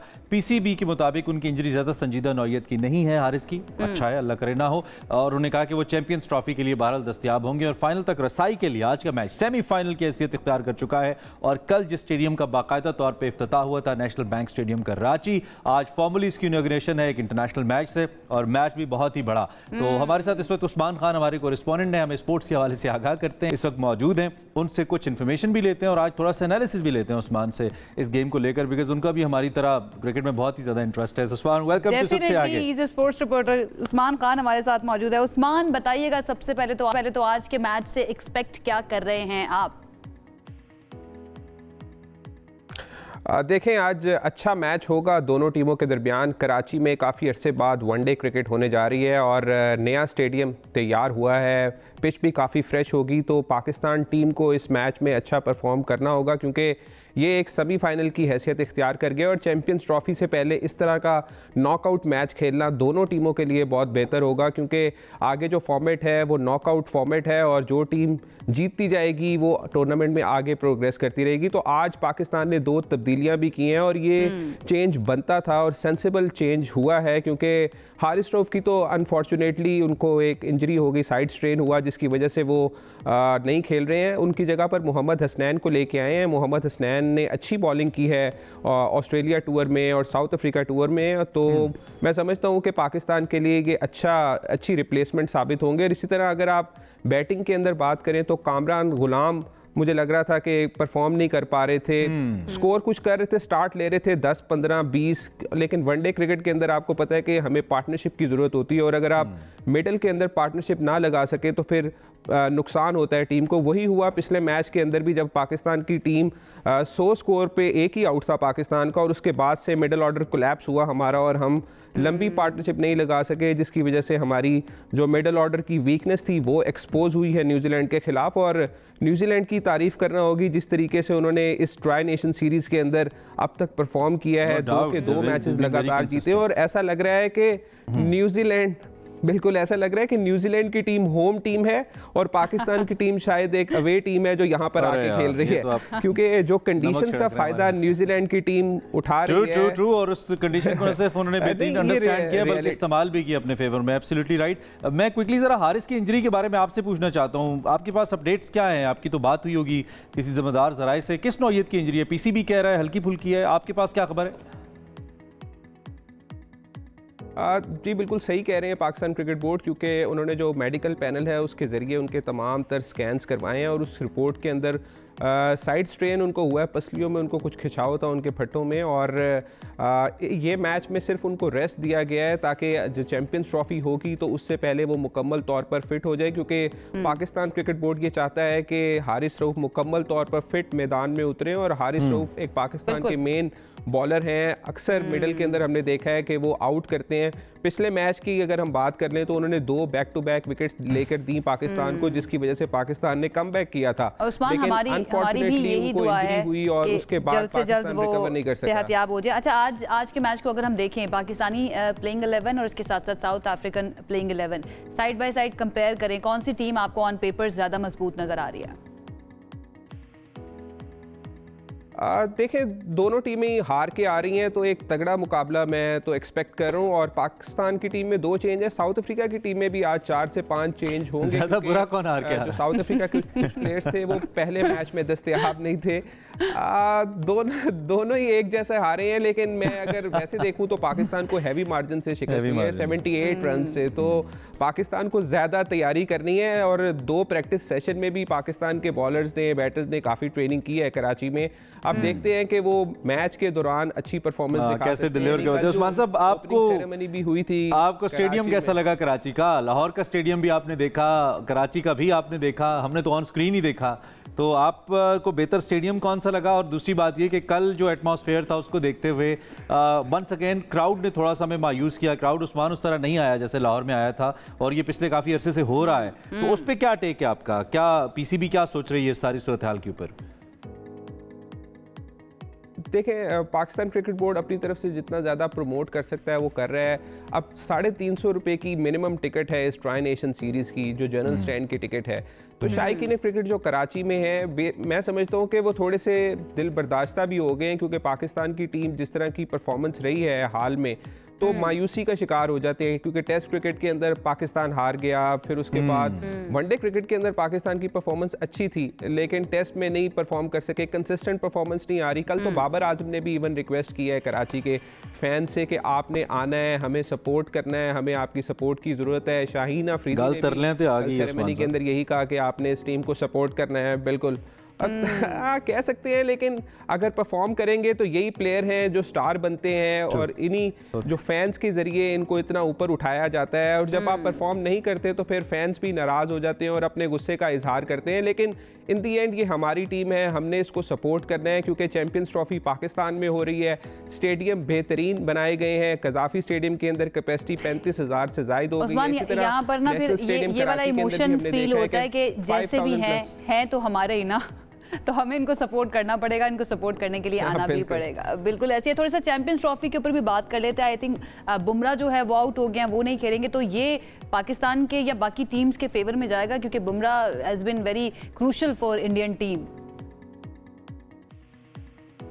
बिल्कुल जी, बुमराह ने पाकिस्तान के खिलाफ भी बड़ी अच्छी परफॉर्मेंसेस दिखाई हुई हैं। T20 वर्ल्ड कप जो हाल ही में अमेरिका में हुआ था उसके अंदर भी उनकी परफॉर्मेंस बड़ी बेहतरीन थी, और फिर की बॉलर रहे हैं। ऑस्ट्रेलिया के अंदर जो टेस्ट सीरीज़ हुई थी इंडिया और ऑस्ट्रेलिया की, उसके अंदर भी मैन ऑफ द सीरीज़ करार पाए थे, और ये एक बड़ा सेटबैक होगा इंडिया की क्रिकेट टीम के लिए। और इसके साथ साथ सिर्फ इंडिया की टीम नहीं है, इस चैंपियंस ट्रॉफी में बदकिस्मती से 3 से 4 टीमें ऐसी हैं जिनके मेन प्लेयर बाहर हो गए हैं। ऑस्ट्रेलिया के तो 4 से 5 मेन प्लेयर्स हैं जो कि इस चैंपियंस ट्रॉफी का हिस्सा नहीं है, जिसमें आज मिचेल स्टार्क ने भी ज़ाती वजूहात की बिना पर चैंपियंस ट्रॉफी खेलने से इनकार कर दिया। और इसी तरह उनके जो बाकी प्लेयर्स हैं, मार्कस स्टोइनिस वो रिटायर हो गए हैं, फिर इसके अलावा मिचेल मार्श इंजरी की वजह से फिट नहीं है, उनके जो रेगुलर कैप्टन है पैट कमिंस वो भी दस्तयाब नहीं है। और फिर पाकिस्तान की टीम के अंदर भी आप देखें तो साइम अयूब बड़ा धचका है, फिर अफगानिस्तान के अंदर बिल्कुल, और साउथ अफ्रीका के डेविड मिलर है जिनकी अभी भी जो शमूलियत है वो अभी भी ख़तरे का बाइस बनी हुई है। ऐसे T20 के अंदर उनको एक इंजरी हुई थी जिसकी वजह से अभी तक वो रिकवर नहीं कर सके। तो ये जो टूर्नामेंट है काफ़ी प्लेयर्स, इसके अंदर हम अगर एक साइड बनाए ना इंजर्ड प्लेयर्स की, तो वो एक अलग से एक साइड बन सकती है और वो बड़ी strong side. Right Usman, right. चलें, बड़ा कॉम्प्रिहेंसिवली आपने हमें आगाह किया, thank you very much. Let's watch today and देखते हैं कराची कैसा वेलकम करता है। भाई हम भी उस्मान का थैंक यू करते हुए कराची वालों से अपील करते हैं कि प्लीज़ आइए, मैच देखिए, ग्राउंड्स को भरिए। पाकिस्तान क्रिकेट बोर्ड जो एफर्ट कर रहा है, हमने ही टीम को सपोर्ट करना है ना, और कौन करेगा। वन थिंग मोर, बुमराह के ना होने से मुझे थोड़ा फीका लग रहा है चैंपियंस ट्रॉफी में। बुमराह वो सपोज टू बी देयर यार, क्रिकेट देखने का मजा। आई होप पाकिस्तान जो है ना, स्पेशली पाकिस्तानी टीम उनकी गैर मौजूदगी का फायदा उठा सके। एक ब्रेक लेते हैं और ब्रेक से जब हम वापस आएंगे तो ब्रेक में आप ये बात जरूर सोचिए कि अमीर होने का असल मयार क्या है। क्या दिखावा जो है, चीजें दूसरों को अच्छी दिखाना, ब्रांड्स पहनना, क्या ये मयार बेहतर है अमीर होने का, या फिर इनर पीस, खूबसूरत होना और अंदरूनी जो सेहत है वो ज़्यादा इंपॉर्टेंट है? इसके ऊपर हम बात करेंगे एक ब्रेक के बाद। Stay with us. जी, ब्रेक के बाद खुशामदीद। ब्रेक पर जाने से पहले एक सवाल छोड़े गए थे हम कि अमीर होने का मयार तब्दील क्यों हो गया है, क्योंकि बहुत ज़्यादा ऐसी चीज़ें जिनके होने से लोग ये समझते थे कि अगर हमारे नाम के साथ या हमारे साथ होंगी, हम अच्छे कपड़े पहनेंगे, ब्रांड्स की चीज़ें पहनेंगे तो हम अमीर लगेंगे। ये खासा समझा जाता था दौलतमंद अफराद का, लेकिन अब ये खासा जो है तब्दील होता जा रहा है। लोग इनर ब्यूटी के ऊपर ज़्यादा फोकस करने लगे। इसकी रीज़न क्या है? हमने सोचा कि इसकी साइकी पर बात करते हैं कि इसके पीछे साइकोलॉजी क्या है और वक्त तब्दील होने के साथ साथ इसमें तब्दीली क्यों आई है। This is the topic. लेकिन उससे ज्यादा इंपॉर्टेंट चीज आपने एक सवाल किया था, वो वाला सवाल वो भी नहीं करना। वो क्या पता कल हम उस पे एक मुकम्मल टॉपिक कर लें तो वो लीक हो जाएगा। खैर, बात ये है, जो असल में एक रिसर्च है उसने हमें थोड़ा सा हैरान किया कि अब जितने भी लोग अमीर लोग हैं वो बजाय इसके कि लग्जरी ब्रांड्स इस्तेमाल करें, चाहे पहनने की चीजें हैं, ओढ़ने की चीजें हैं, अब वो उससे हटकर अपनी हेल्थ की तरफ तवज्जो दे रहे हैं, रियल लाइफ ब्यूटी की तरफ जा रहे हैं। ये वो रिसर्च कहती है। और बहुत सारे लोगों ने लग्जरी ब्रांड से शिफ्ट किया है और इससे बहुत सारे लग्जरी ब्रांड्स को फाइनेंशियली बहुत ज्यादा नुकसान हुआ है पिछले कुछ अरसे में। रीजन जो भी है, एक तो हमने इस पे बात करनी है कि ये क्यों हो रहा है और क्या वाकई असल अमीरी वो है जो आपकी हेल्थ अच्छी है, इनर ब्यूटी है, इनर सेटिस्फैक्शन है, या फिर नहीं ब्रांड्स पहनेंगे, पहना होगा, नजर आएगा तो तब आप अमीर लगेंगे। तो हमने एक बड़ा अच्छा सा पैनल भी तरतीब दिया है। यासिर अराफात लाइफ कोच हैं, आप इनको जानते हैं, हमारे शोज में आते हैं। यासिर भाई लेंगे जो कि वो लोगों से इंटरेक्ट करते हैं लाइफ के हवाले से, तो उनसे बात करेंगे। Yasir, formally thank you very much for joining us. और मानूर हमें ज्वाइन कर रही हैं, इनका ताल्लुक नफ्सियात से है, माहिर नफ्सियात हैं, तो इनसे ज़रा हम ह्यूमन साइकोलॉजी और साइकी को लेकर रहनुमाई लेने की कोशिश करेंगे। Manoor, thank you very much. How are you? I am good, thank you. आप कैसी हैं? ठीक ठाक है? Glad to have you. सबसे पहले आप ही से शुरू कर लेते हैं, आपका क्या टेक है इसके ऊपर? अमीर दिखने के लिए व्हाट इज मोर इम्पोर्टेंट, यानी कि अब ये जो शिफ्ट आ रहा है, ये शिफ्ट क्या राइट वे में अब जा रहा है या नहीं? पहले ठीक था कि अगर पैसे हैं तो ब्रांड्स होंगे, लगेगा कि पैसे हैं और वो नजर आने चाहिए। Your take on that? अच्छा, ये I will again start with saying कि आप जो भी पहनते हैं या आप ख़रीदते हैं या हम अमीरी या गरीबी की बात करते हैं, वो आपकी इनर इनसिक्योरिटीज़ पे बहुत डिपेंड करता है। आपने जैसे अभी बात की कि लोग अब बहुत ज़्यादा शिफ्ट कर रहे हैं for brands to the local brands, और वो इतना ज़्यादा ब्रांडेड चीज़ों के पीछे नहीं जा रहे अब। वो they're more focused on their life styles, उनके inner health and all of that. वो उस इंसान में आता है जो एक फुलफिल्ड इंसान है, जिसने वो सारी चीज़ें देख ली हैं, उसको पता है कि इसमें एज सच कुछ नहीं है। You can get a bag for 5 lakh और 6 लाख और वो भी 10 लाख, उसमें भी लेकिन उसमें सेटिस्फैक्शन नहीं है if you are internally not happy. But if somebody who is not happy generally, जिसको खुशी नहीं है, जिसको घर में मसले हैं, जो खुद भी अपने कुछ मसलों से गुजर रहा है, उसके लिए होगा कि मेरा अगर लाइफस्टाइल थोड़ा एलिवेट हो जाए ना, थोड़ा मैं अमीरी की तरफ चला जाऊँ, पैसे ज़्यादा हो जाए, ये फलाना ड्रेस ले लूं, फलाना ब्रांड इस्तेमाल कर, उससे खुशी मिलेगी। So that is not the fulfilled person. तो आपकी अमीरी और गरीबी बहुत हद तक डिपेंड करती है कि आपकी इनर इनसिक्योरिटीज, आप दिल से अमीर हैं या नहीं है, और अगर आप फुलफिल्ड हैं तो फिर आप नहीं जाएंगे। गुड ट्रेंड, ये जो ट्रेंड अब चेंज होता हुआ हम देख रहे हैं लोगों के अंदर, बिहेवियरल चेंज जो है अमीर लोगों का खास तौर पे अगर हम बात करें, is it a good trend? अच्छा, ऑनेस्टली मैं आपको अपने प्रोफेशन से रिलेटेड बताती हूँ। मेरी एक्सपीरियंस में I get to have both the extremes, right. जो बहुत लोअर क्लास के भी हैं, मिडिल क्लास के भी हैं, फिर एलीट क्लास के भी हैं। एक चीज़ जो मैंने कॉमन देखी है ना, उसमें है इनर सेटिस्फैक्शन जो नहीं मिलती।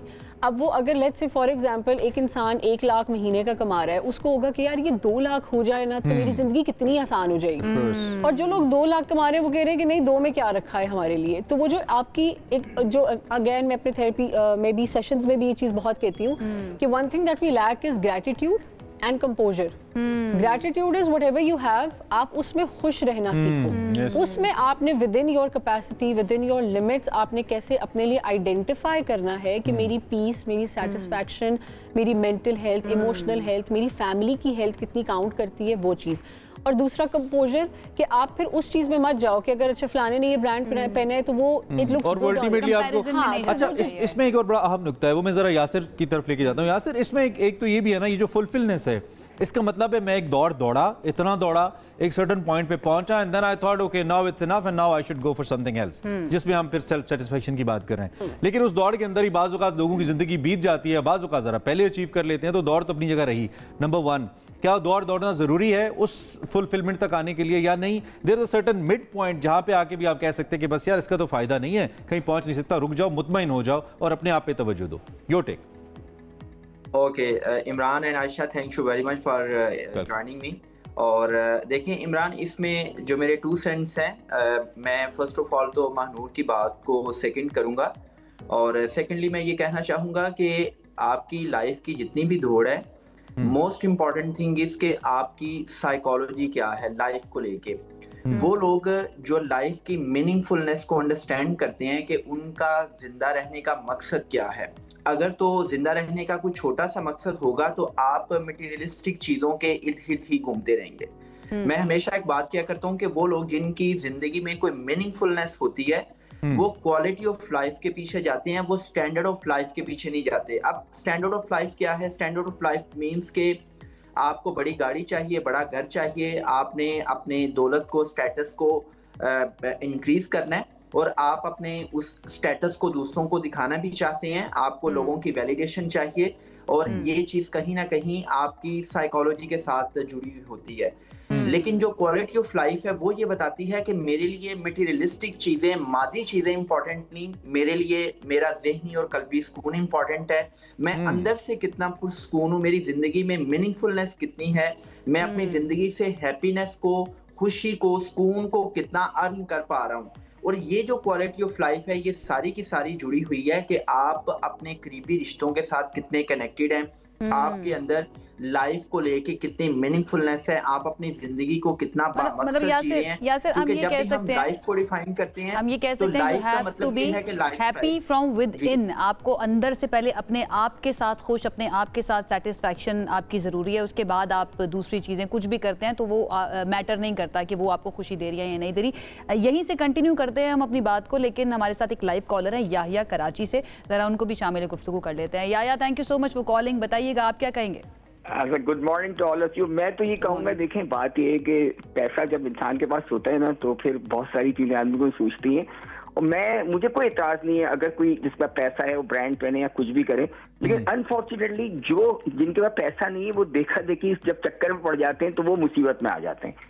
असल बात यह है। और दूसरी बात है कि जो इन्होंने यासिर भाई ने की ना, दैट इज वेरी इंपॉर्टेंट। देखिए, आप पैसे से बहुत लग्जरियस बिस्तर खरीद सकते हैं, सोने के कबोर्ड्स बना सकते हैं, लेकिन आप अच्छी नींद नहीं खरीद सकते, अच्छा सुकून नहीं खरीद सकते। बात सारी है। दूसरी बात जो हमें समझने की है ना, ये जो आपने बात की, देखिए पैसा तो अब आप देखें ना, हमारे यहाँ तो सिर्फ की बात, अमेरिका की क्या, आप हमारे गल्फ में लोग कितना पैसा उड़ाते हैं, सब कुछ करते हैं, उनको समझ ही में नहीं आता कि पैसे का क्या करना है। मेरा सवाल यासिर भाई से, यासिर भाई मसला ये कि हर आदमी ने अपने स्टैंडर्ड सेट किए हुए, आपके में ट्रूली फॉर हैप्पी एंड यानी सेटिस्फाइड लाइफ और सुकून वाली लाइफ के लिए आपको क्या चीजें इख्तियार करनी चाहिए? बिल्कुल ठीक है, बिल्कुल, थैंक यू वेरी मच। अच्छा, यहाँ पे सवाल ये है ना अनुर, यहाँ पे सवाल हम, मुझे लगता है डायरेक्शन और हो गई हमारी गुफ्तगू की। मुझे लगता है अगर अमीर जिम भी जा रहा है ना तो ट्रेंड को फॉलो कर रहा है, कुत्ता भी पाल रहा है ना तो ट्रेंड को फॉलो कर रहा है, और वो इसलिए कर रहा है कि वो ये कर सकता है। आई मीन कहीं ना कहीं वो जिस एक होता है ना कि इनर चेंज, इनर पीस के साथ इनर चेंज की मुझ में तब्दीली आ गई है। मैं बहुत अमीर आदमी हूँ लेकिन मैं सूफी हो गया हूँ और मुझे उसमें दिलचस्पी नहीं रही है। दिलचस्पी मुझे है लेकिन मैं ये सादगी इसलिए इख्तियार करूँ कि सादगी ट्रेंड में है और मैं उस ट्रेंड में रहना चाहता हूँ। This is what I feel. क्या ऐसा है? देखो वही बात है अगेन, आपकी इनसिक्योरिटीज की आपको इस लेवल पे। Yasir, I come to you. मैं जरा मानूर का कमेंट ले लूं। I come to you on that. कि अगर आपने जैसे जो बात की, एक इंसान के पास है वो लगाएगा। मैं अगर अफोर्ड कर सकती हूँ तो obviously I will go for things that I like for my self. उसमें ये नहीं है कि मैं किसी को दिखाने के लिए करूंगी। लेकिन हाँ, अगर आपका कंपटीशन दूसरों को दिखाने के लिए है तो वो एक चीज ट्रेंड में फिर आ जाती है। जो आप बात कर रहे हो ना कि मैं वो सूफीज़म पे चला जाऊं कि मुझे फिर जैसे मैं एक सॉरी टू करी छोटी सी मिसाल कवाली की देता हूँ। कवाली पहले श्राइन्स पे होती थी, ठीक है, अब वो ट्रेंड में आई है तो वो 5 स्टार 7 स्टार होटल्स में होती है और लोग उसको एंजॉय करते हैं दिखाने के लिए। They like to wear shalwar kameez. पहले लोग अरमानी के सूट्स पहनते थे और तकरीबों में जाते थे। अब वो काली शलवार कमीज पहनते हैं, शॉल लेते हैं, जाते हैं। But since it's a trend, अगरचे कि वो कपड़े शायद सस्ते होंगे। लेकिन देखो फिर बात वही है ना कि ट्रेंड से ज्यादा हम दूसरों को नीचा दिखाने की उसमें आ रहे हैं ना कि अगर मेरे पास पैसा है तो फलाने ने कितनी महंगी शादी की, मुझे उससे ज्यादा करनी है। उसने अगर किसी एक कवाल ग्रुप को बुलाया, मैंने उससे बड़े कवाल ग्रुप को बुलाना है। वो फिर वही बात है कि आपके पास अगर पैसा है भी लेकिन अगर आपकी इनर इनसिक्योरिटीज बहुत ज्यादा सरफेस पे हैं फिर भी आपके लिए बहुत प्रॉब्लम है। अगेन द सेम थिंग कि आपको अपनी लाइफ वैल्यूज को पहले काउंट करना चाहिए। वो ज्यादा इंपॉर्टेंट है। पैसा होना ना होना, ज्यादा होना कम होना, ये आपके कंट्रोल में नहीं है। अगर आज है कल नहीं भी हो सकता। बट द थिंग इज कि अगर आपका कंपटीशन दूसरे बन जाते हैं तब वो चीज। लेकिन आपका एक्सपीरियंस क्या कहता है? क्या ये दिमाग की तब्दीली है, हो रही है, या ये भी एक ट्रेंड है जिसको हम फॉलो कर रहे हैं, यानी कि वो तबका जो अमीर है? कि ट्रेंड नहीं, कंपटीशन है कि हमने देख लिया कि एक इंसान ने कितना किया, मैंने उससे ज्यादा करना है। तो वो सिर्फ वो चीज आ गई है कि अगर मेरे पास एक चीज है तो अगले को मैंने देख के मैंने उससे बड़ी चीज लेके उसको दिखाना है कि मेरे पास है। अगर आपके पास है तो ये आपके लिए बेहतर है, आपको दिखाना नहीं है। अब चाहे अगर आप ब्रांड्स पहनते हो, आप लग्जरी लाइफस्टाइल गुजार रहे हो, बट इट्स फॉर योरसेल्फ, क्योंकि आपने एक मेहनत की है, आपने इतना कमाया है, आप उसको लगा रहे हो, उसमें बुराई नहीं है। अच्छा, मुझे लगता है कि हमारी अगेन जो गुफ्तगू जो है ना, डिस्कशन, वो थोड़ी सी दूसरी तरफ, स्पेशली इस रिपोर्ट से लेकर हट गई है थोड़ी सी। यासिर, मैं आपकी तरफ आ जाती हूँ इस इशू को दोबारा से लेकर। क्या हम ये भी समझ सकते हैं कि क्योंकि अमीर अफराद जो हैं, ब्रांड्स बहुत ज़्यादा कॉमन हो चुके हैं, आम लोगों की पहुंच में भी आ चुके हैं। हालांकि अमीर लोगों के लिए ये चीज़ होती थी कि ब्रांड की रसाई जो है ना सिर्फ उन तक है, सिर्फ वो ही ब्रांड्स को ख़रीद सकते हैं। अब आम लोग भी ख़रीदना शुरू हो गया। इंटरनेशनली अगर हम देखें, सोशल मीडिया के ऊपर भी, तो उनका इंटरेस्ट उस तरफ से ख़त्म हो गया, इसलिए अब वो दूसरी तरफ जा रहे हैं। वो ब्रांड से हटकर चले गए हैं उन चीज़ों के ऊपर जो पैसों से नहीं ख़रीदी जा सकती। क्या हम ये समझ सकते हैं इस ट्रेंड को, अगर ये तब्दील हो रहा है तो? ओके आयशा, हमें इस चीज को ना बड़ा प्रैग्मेटिकली, रियलिस्टिकली देखना पड़ेगा। पहली चीज तो ये है कि दुनिया में कोई भी जो इंसान है उसके अंदर एक विल टू पावर होती है। वो इंसान चाहता है कि दूसरे लोग उसको एक्नॉलेज करें, उसको माने, उसको समझें। अब देखें, कोई भी जो इंसान जब अपनी बेसिक नीड्स को पूरा कर लेता है ना, तो एक टाइम आता है उसकी लाइफ में जब वो पिनिकल लेवल पे पहुंच जाता है अपने करियर में, अपने बिजनेस में। तो उसको पता चलता है कि जिंदगी सिर्फ मादी चीजों के गिर्द नहीं घूमती, जिंदगी इससे बढ़ के है। तो वो जो ब्रांड एक्चुअलाइजेशन की बात कर रहे हैं फिर आप जी, ब्रांड कॉन्शियसनेस ऑटोमेटिकली जो है ना वो फेड होना शुरू हो जाती है। बट हमें तस्वीर का दूसरा रुख भी देखना पड़ेगा कि 90s में एक अमेरिकन के घर में 500 से 700 जो है ना वो बरतने की, इस्तेमाल करने की अशिया होती थी। आज रिपोर्ट ये बताती है कि अमेरिकन घरों में, एशियंस घरों में 5000 से लेके 7000 अशिया बरतने की हमें देखने को मिलती हैं। आज हमें मार्केट फोर्सेस की तरफ से जो ब्रांड्स की एडवर्टीजमेंट्स नजर आती हैं, इन सारी की सारी चीजों ने इंसानों के बाइंग बिहेवियर्स को चेंज किया है। मैं इस बात से एग्री नहीं हूं कि जो अमीर तबका है उसके अंदर एक ब्रांड कॉन्शियसनेस कम हुई है।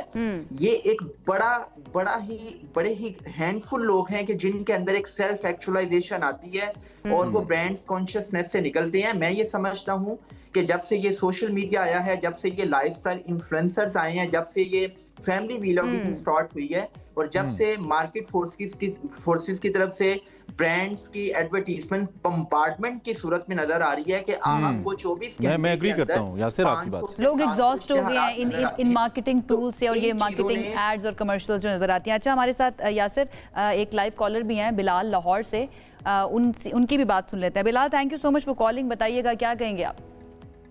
जी, अस्सलाम वालेकुम, थैंक यू सो मच आपका। मैं अभी आप बात कर रहे थे ये अमीर के लाइफस्टाइल की, तो इमरान भाई से मैं जरा थोड़ी सी बातें करना चाहूँगा। तो इमरान भाई, जिस तरह के अभी मैं आपको एक और बात बताऊँ कि अमीर जो दिखाना है ना, ये तो बहुत पुराना एक लाइफस्टाइल, बड़े पुराने अरसे से चलता जा रहा है, कि पाकिस्तान में नहीं पूरी दुनिया में। मैं जब यूरोप गया तो मुझे एक दफा मैं देखा कि वहाँ पे बड़े बड़े घर है ना, उन बड़े बड़े घरों के अंदर एक बहुत पुरानी आपको बुगाटी या लैम्बोर्गिनी टाइप में महंगी गाड़ियां पुराने मॉडल की नजर आएगी। मैंने अपने कदम से क्वेश्चन किया, मैंने कहा यार ये पुरानी गाड़ियां क्यों खड़ी की हैं? कहता यार ये दिखाना चाहते हैं कि हम पुराने अमीर हैं, हम अभी अमीर नहीं हुए। Very nice. ठीक ठीक, तो ये चीज। दूसरा फिर एक और मैं आपको एग्जाम्पल दूंगा, हमारे हम न्यूज पे ही एक ड्रामे परिजात की, कि जब उसने कहा था कि जब वो गरीब होता है तो उसने कहा था कि यार तुम गरीब हो लेकिन तुम्हारे पास पैसा नहीं है, तुम्हारे पास पैसा आ जाएगा तुम्हारा ये स्टाइल हो जाएगा। अरे वाह, ये और हम इसी उस चीज़ का तो शिकार है। Right Bilal, thank you for your comment. और आपने मिसाल भी बड़ी अच्छी दी कि कुछ लोग ये कहते हैं कि ये दिखाने के लिए एंटीक्स का इस्तेमाल करते हैं कि हम पुराने अमीर हैं, और एंटीक्स सस्ती होती हैं अगर इटसेल्फ उस चीज़ को देखें, लेकिन चूंकि वो पुरानी है, नायाब है, तो उनकी कीमत बढ़ जाती है। अच्छा, बहुत सारे लोग मानूर चैरिटी का लेवल भी इस तरह बढ़ाते हैं कि मैंने 2000 दिए हैं तो आयशा 4000 इसलिए देंगी कि मैं इनसे ज्यादा अमीर लगूं, हालांकि ये नेक काम करेंगे। तो फिर उसको हम क्या कंसिडर करें? उसको हम ज़हन की सादगी समझें या इस सादगी पे क्यों ना मर जाए कोई, है खुदा वो क्या शेर है, तो इसको क्या समझें? जब कोई भी चीज आप दिखावे के लिए कर रहे हो तो वो इनसिक्योरिटी से ही आ रही है। अगर आप साइलेंटली कोई चीज कर रहे हो and you doing it for self satisfaction, वो आपकी अपनी जो फुलफिलमेंट है वो उससे फिर आगे प्रोसीड अहेड करती है। मेरे पास दोनों तरह के लोग आते हैं जिनको मैंने देखा है, जो बहुत अमीर हैं लेकिन बहुत हम्बल बैकग्राउंड से भी हैं, जिनके अंदर आपको ना बहुत लाउड ब्रांड्स नहीं नजर आते कि वो पूरे हेड टू टू ब्रांड है और पता लगे कि उनके पास पैसा है। ठीक है मानूर। अच्छा यासिर, मैं आपकी तरफ आना चाहूँगी इसी पॉइंट को लेकर, स्पेशली जो सेल्फ एक्चुअलाइजेशन की हम बात कर रहे थे। दिस इज़ वेरी इंपॉर्टेंट, और ये उस लेवल पर जाकर आती है जब आपने ज़िंदगी के अंदर तमाम चीज़ें जो है ना वो हासिल कर ली होती हैं, और आखिर में आके आपको ये होता है कि अब मेरी ज़िंदगी का मकसद क्या है और मुझे किस तरफ जाना है, मैं क्यों हूँ, अपनी एग्जिस्टेंस के ऊपर सवाल उठाना शुरू कर देते हैं। तो क्या हम ये समझ सकते हैं कि ये जो तब्दीली आ रही है इस वक्त ह्यूमन बिहेवियर के अंदर, ये उस लेवल पर पहुँच चुके हैं वो अमीर अफराद जिनकी हम बात कर रहे हैं, जिनके अंदर तब्दीली आई है, कि वो सेल्फ एक्चुअलाइजेशन की तरफ जा रहे हैं अब? अच्छा, इसमें आयशा एक बड़ी अच्छी रिसर्च है। थॉमस टेलने ने एक किताब लिखी, the next road to millionaire. उसमें दुनिया के 733 खरबपतियों पे एक रिपोर्ट लिखी, और उनमें जो 67% खरबपति थे उन्होंने बताया कि उनके अंदर सुकून नहीं है, उनके पास ज़हनी और कल्बी सुकून नहीं है। होता ये है कि जब आपको ये सारी चीज़ें मिल जाती हैं ना, तो आप देखते हैं कि आपकी ज़िंदगी में एक बेचैनी है, बेसुकूनी है, और कहीं ना कहीं फिर आपको पता चलता है कि आपको अपनी ज़ात से हट के इंसानियत के लिए काम करना है। आप देखें कि दुनिया में जितने भी खरबपति हैं, मार्क ज़करबर्ग है, बिल गेट्स है, जेफ बेजोस है, वॉरेन बफे है, ये सारे के सारे लोग जब एक लिमिटलेस वेल्थ को अचीव कर लेते हैं तो उसके बाद ये रियलाइज चैरिटी करना शुरू कर। अच्छा नहीं, लेकिन यासिर आई एन आर्गुमेंट, ये शाहरुख खान से किसी ने कहा था एक प्रेस टॉक के अंदर कि कहते हैं अमीर की जिंदगी नहीं होता, तो शाहरुख खान ने कहा पहले अमीर हों फिर देखिए आता है कि नहीं आता, फिर आप बन जाइएगा फिलोसोफर। तो मुझे लगता है ये मेरे जैसे मिडिल क्लास लोगों का फिनोमिनन है कि अमीर लोगों की जिंदगी में सुकून नहीं है। बहुत है यार, घूमते हैं, एंजॉय करते हैं, अच्छी लाइफ जीते हैं, मर्जी की गाड़ियां खरीदते हैं। प्लीज ओके अच्छा इमरान भाई, मैं दोबारा उस पॉइंट पे आ जाऊंगा कि देखें, एक चीज है जो आपको ज़ाहिर नजर आ रही है। ज़ाहिर जब भी आप रिच और वेल्थी लोगों को देखेंगे तो they have very luxurious lifestyle, महंगी गाड़ियां हैं, फाइन डाइनिंग है, इंटरनेशनल ट्रैवलिंग है। But as a psychotherapist we know the human psychology कि आपने कभी उनकी लाइफ की डार्क साइड को नहीं देखा हुआ। यही तो मैं पहले पॉइंट आपके साथ शेयर कर रहा हूँ कि जैसे आजकल सोशल मीडिया पे भी आपको वेल्थ का पंप एंड शो नजर आता है, तो एक आम आदमी जब इन सारी की सारी चीजों को देखता है तो उसकी साइकोलॉजी पे ये असर पड़ता है कि हाँ मेरी जिंदगी में अगर ब्लिसफुलनेस आनी है तो वो मादी चीजों से आनी है। जबकि लेकिन यासिर वो लोग जो इनसिक्योर हैं या जिनके पास पैसा कम है, जो बड़ी जल्दी इन्फ्लुएंस हो जाते हैं, वो तो उस डार्क साइड को भी एक ट्रेंड समझने लगते हैं ना। वो कहते हैं ना कि जिनके आंगन में अमीरी का शजर लगता है उनका हर ऐब जमाने को हुनर लगता है, तो वो ट्रेंड बन जाता है। जी मैं यही कहना चाह रहा हूँ कि जब आपके पास इल्मे नाफे नहीं है, जब आप लाइफस्टाइल को नहीं समझते, जब आपको नहीं पता कि नीड्स और वांट्स में क्या डिफरेंस है, क्योंकि आपके स्पेंडिंग पैटर्न्स अगर आपको उसको क्लियर नहीं है कि मेरे लिए क्या इंपॉर्टेंट है, क्या अनइम्पोर्टेंट है, मुझे अपनी लाइफ में किन चीजों की नीड है और कौन सी चीजें मेरी वांट्स। जब एक मिडिल क्लास या लोअर मिडिल क्लास वाला इंसान अपनी वांट्स के पीछे भागेगा तो ऑटोमेटिकली उसकी लाइफ में बेचैनी। अच्छा, one more point I have, मैं बस लास्ट मिनट में जरा आपकी इजाजत से मानूर के सामने रख के then will just fire it up, क्योंकि टॉपिक ऐसा है इस पे बहस आगे चलती ही चली जाएगी। इतने लाइफ एक्सपीरियंस ये दोनों एक्सपर्ट्स हैं हमारे। मानूर, सेंस ऑफ कंपैरेटिवनेस जरूरी है ना फिर आगे बढ़ने के लिए, और आगे बढ़ना क्या है? मैं एक अगर आम आदमी हूँ, एक एसोसिएट हूँ, तो मुझे मैनेजर बनना है, सुपरवाइजर बनना है, या फिर आगे बढ़ना है, तो कंपैरेटिवनेस कर दें, सोचना ही छोड़ दें, मुकाबलाबाजी छोड़ दें, जहाँ जैसे मुतमईन हो जाएं, क्या करें? अच्छा देखो, कंस्ट्रक्टिव कंपटीशन बहुत अच्छा है। कंस्ट्रक्टिव कंपटीशन में और किसी को नीचा दिखाने में या जेलस फील करके अपने आप को उस लेवल पे लेकर जाने में फर्क है। कंस्ट्रक्टिव कंपटीशन में आप अपने आप को बेहतर करने की कोशिश करते हो, जो मैं आज हूँ मेरा कल उससे बेहतर होगा।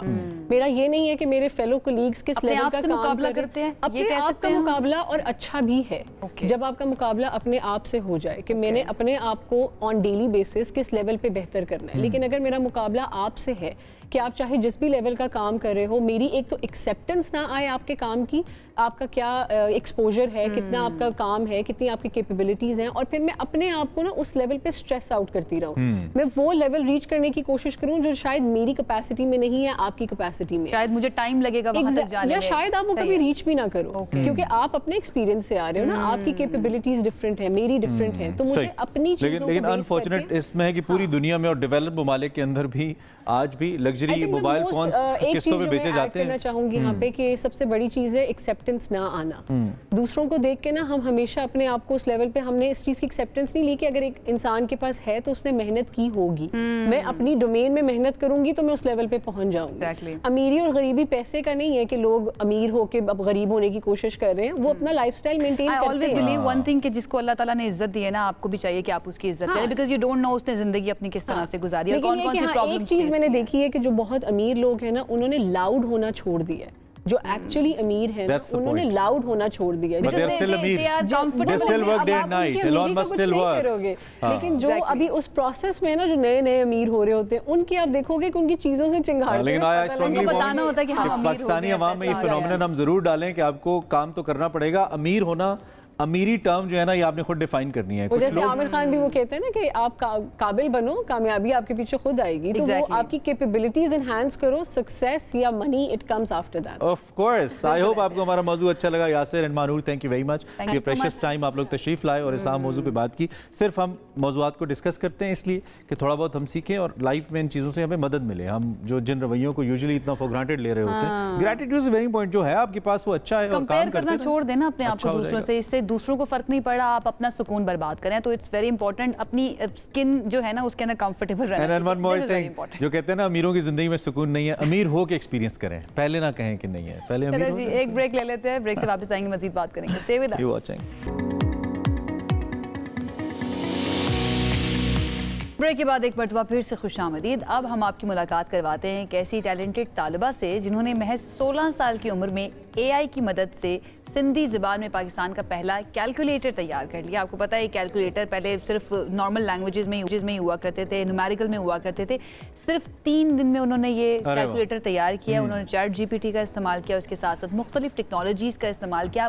ये उन लोगों के लिए बहुत आसानी पैदा करेगा जो बहुत ज़्यादा पढ़े लिखे नहीं है या सिर्फ सिंधी ज़बान जानते हैं। तो हमने सोचा कि उनको बुलाते ज़रा बात करते हैं। बहुत ज़बरदस्त बात है। मारोज इनका नाम है। हमने ज़रा एक तो इस टैलेंट को खिराज तहसीन भी पेश करना है और फिर उनसे पूछना भी है कि उनके ज़हन में ये ख्याल कैसे आया, ये कैसे किया उन्होंने। मारोज हमारे साथ मौजूद हैं। वेलकम टू सबसे आगे। मारोज, आप कैसी हैं? ठीक ठाक हैं?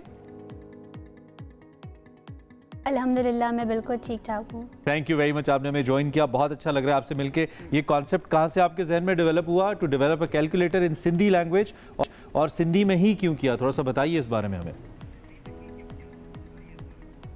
हमारा जो स्कूल है रेहान सर ने बनाया है। रेहान स्कूल जो AI बेस है, वो पाकिस्तान का फर्स्ट AI बेस स्कूल है। वहाँ पे हम लोग टेक्नोलॉजी की फील्ड में आगे जाते हैं, चीज़ें वगैरह सीखते हैं। तो उन दिनों जो हम कोडिंग सीख रहे थे, कोडिंग विद AI, और मुख्तलिफ चीज़ें बना रहे थे जैसे कैलकुलेटर, वेदर ऐप और गेम्स। तो उस वक्त जो है सिंधी कल्चर डे आया, तो मुझे ख्याल आया कि क्यों ना सिंधी में मैं कैलकुलेटर बनाऊँ। और फिर जब मैंने सर्च किया तो देखा कोई भी जो है कैलकुलेटर सिंधी ज़बान में नहीं था। तो फिर उस मौके पर मैंने सिंधी कल्चर डे पर सिंधी कैलकुलेटर बना लिया। That's great Maroz. और कोडिंग सीख रही हैं, ये सुन के मुझे बड़ी खुशी हुई है। अच्छा ये बताएं, आपने चैट जीपीटी का इस्तेमाल किया है, डिफरेंट टेक्नोलॉजीज़ का इस्तेमाल किया है, कौन कौन सी टेक्नोलॉजीज़ आपने इसमें यूज़ किया और 3 दिन में कैसे बना लिया आपने, ये भी ज़रा बताएं हमें। अच्छा, हम लोग बहुत सारी वेबसाइट्स की मदद से बनाते हैं, और ये जो है मैंने क्लाउड एआई की मदद से बनाया है। हम लोग चैट जीपीटी की हेल्प से बनाते हैं, और भी बहुत सारी वेबसाइट हो गई, गेटअप हो गया और बहुत सारी। तो इसको मुझे बनाने में वैसे तो बहुत कम टाइम लगा था, बट मैं उन दिनों थोड़ा बिजी थी, तो मैंने एक दिन टाइम निकाल के ये कैलकुलेटर डिज़ाइन किया। फिर दूसरे दिन इसको डिज़ाइन किया कि इसका कलर कैसा हो।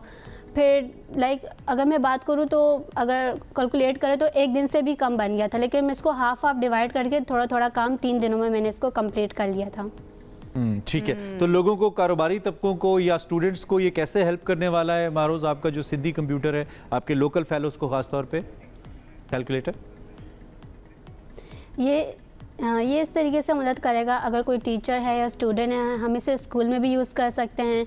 और अगर हम बात करें जो देहात है, वहाँ पे जो लोग हैं जिनको सिंधी लैंग्वेज के अलावा और कोई लैंग्वेज नहीं आती, तो वो इसे यूज़ करते हुए अपने कारोबार में इसे यूज़ कर सकते हैं, उन्हें बहुत फ़ायदा हो सकता है। इसमें बेसिक है प्लस माइनस मल्टीप्लाई और डिवाइड। और ये इस तरीके से लिंक ले सकते हैं। मेरा यूट्यूब चैनल है सुपर सितारे के नाम से, उस पर मैंने वीडियो बाकायदा अपलोड की है कि किस तरीके से हम इसे यूज़ कर सकते हैं।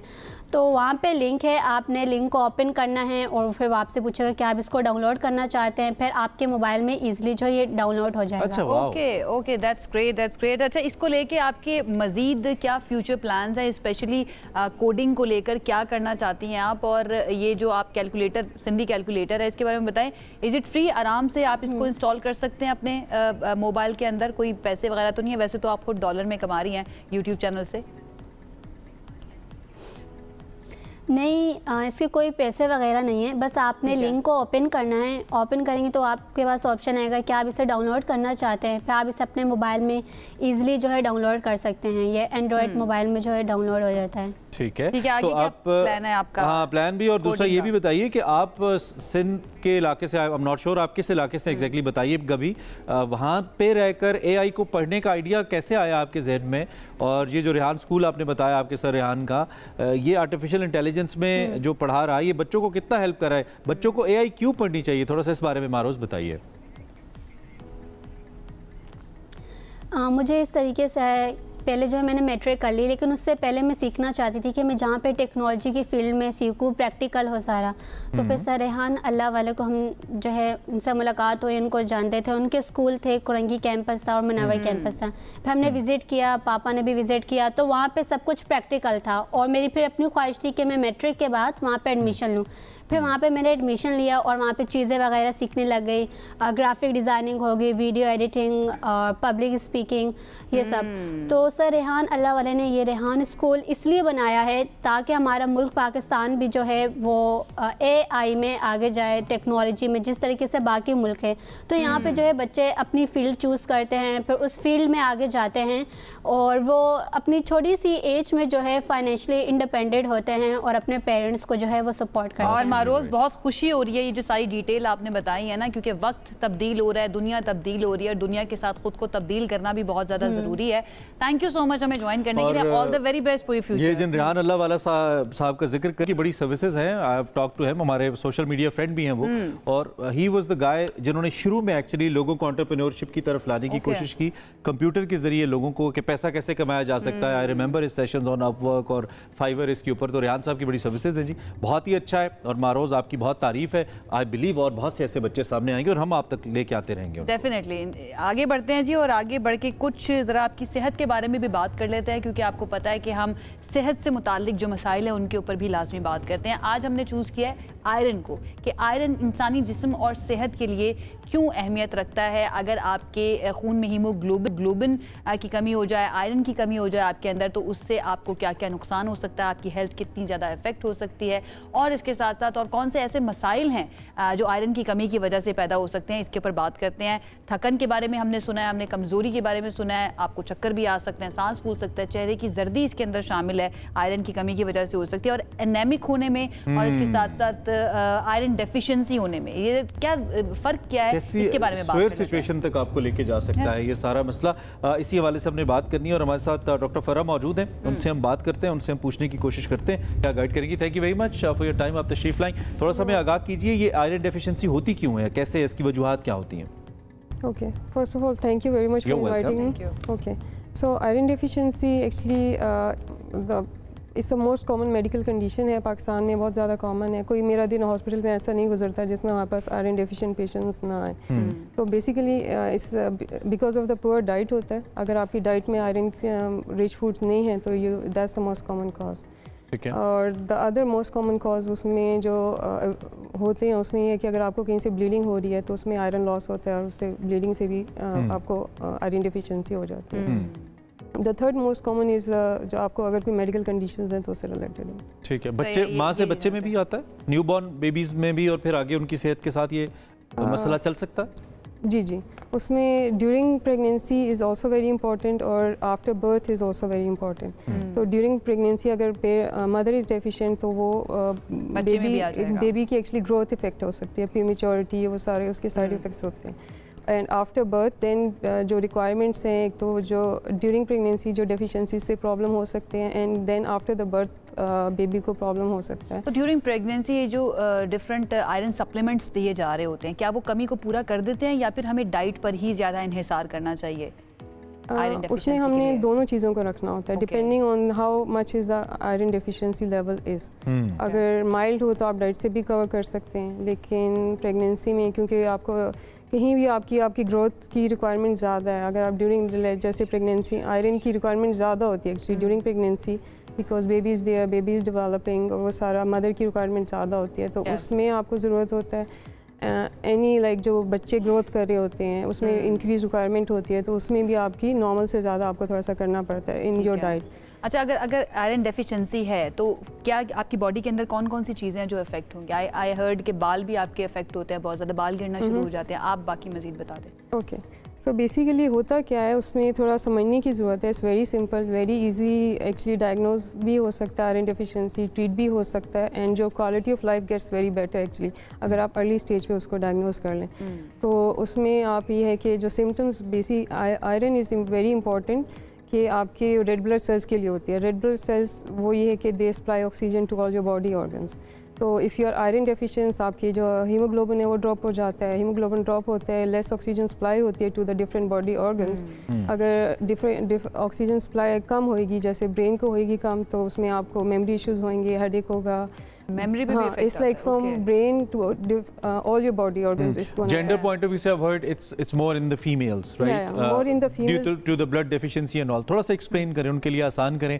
एक तो माएँ कैसे गेज करें इसको, खासतौर पे टीनेज गर्ल्स के अंदर कि उनको इसकी ज़रूरत है, और फिर इसको प्रिवेंट करने के लिए क्या मेजर्स हैं डाइट के पॉइंट ऑफ व्यू से या लाइफस्टाइल पॉइंट ऑफ व्यू से जो लिए जा सकते हैं? ओके, तो फर्स्ट ऑफ ऑल तो इसमें आपने फिगर आउट करना है कि रीज़न क्या है। आपकी डाइट पुअर है, या कहीं आप जो खा रहे हैं वो आपका एब्जॉर्प्शन हो रही है उसकी, या कहीं से आप लूज़ कर रहे हैं, और you have to figure out quality of food भी मैटर करता है। हाँ, उसमें ये सारी चीज़ें मैटर करती हैं, तो आपने you have to figure out the reason. अगर डाइट की वजह से है तो आप डाइट को इम्प्रूव करेंगे। अगर आपके स्टमक में कहीं इश्यूज़ हैं, कोई कहीं से आप मैल अब्जॉर्प्शन हो रही है, तो you have there are certain conditions जो होती हैं स्टमक की, आप उनको फिगर आउट करते हैं, you then treat the cause.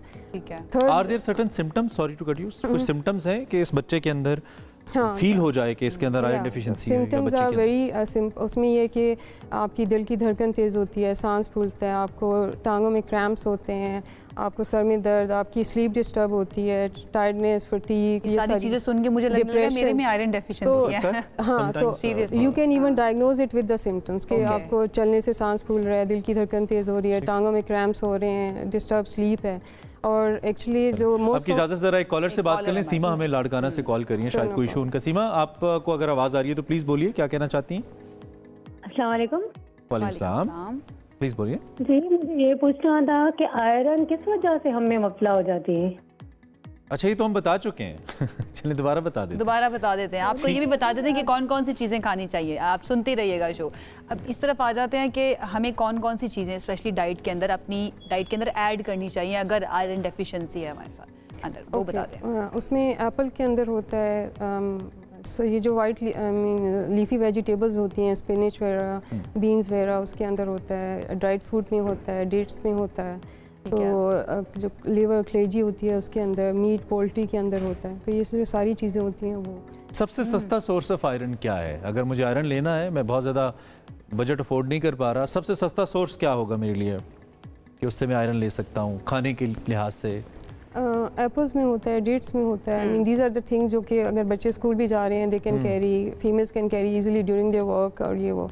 तो उसमें ये कि इट्स वेरी सिंपल, आप अगर अपनी डाइट ये सही कर लें, ग्रीन लीफी वेजिटेबल्स में और मुझे क्या कोई सर्टेन टेस्ट है जो बताएगा कि मुझ में आयरन की कमी है, या वो सिम्टम्स, थकावट हो रही है, नींद सही नहीं हो रही, या मेरा कलर पेल हो रहा है, शायद ये भी होता होगा, तो क्या होगा? या मुझे टेस्ट के लिए जाना है? मैं टेस्ट के पॉइंट ऑफ व्यू से पूछ रहा हूँ ताकि अगर किसी को करवाना है तो वो सब में ही अगर सिम्टम्स हैं तो they should go for basic CBC होता है। सीबीसी में आपका हीमोग्लोबिन, अगर आपको बहुत ज़्यादा आयरन डेफिशिएंसी है तो उससे आपका हीमोग्लोबिन ड्रॉप हो जाता है। ठीक है। तो अगर उसमें सीबीसी के अंदर भी 2-3 देयर इंडिकेटर्स, ब्लड टेस्ट ही होता है। हाँ, ब्लड टेस्ट ही होता है जिससे पता चलेगा। और साथ में आप ये कि आयरन के लेवल्स करते हैं हम, आयरन, फेरेटिन, TIBC, ये 3 चीज़ें होती हैं जो हम करते हैं, और उस लिहाज से फिर हम ट्रांसफेरिन जो है कितना कम है, तो डिपेंडिंग ऑन दैट फिर ये कि हम रिप्लेस करते हैं। अच्छा, कोई ऐसी सिचुएशन बन सकती है कि आयरन की इतनी डेफिशिएंसी होगी है कि वो आपके लिए बहुत ज़्यादा आपकी हेल्थ को अफेक्ट कर दे? क्या इस तरह की सिचुएशन कभी बन जाती है इससे कि अगर है भी मुझ में आयरन डेफिशिएंसी, मुझे पता है, लेकिन मैं फिर भी उसके लिए कुछ नहीं कर रही हूँ?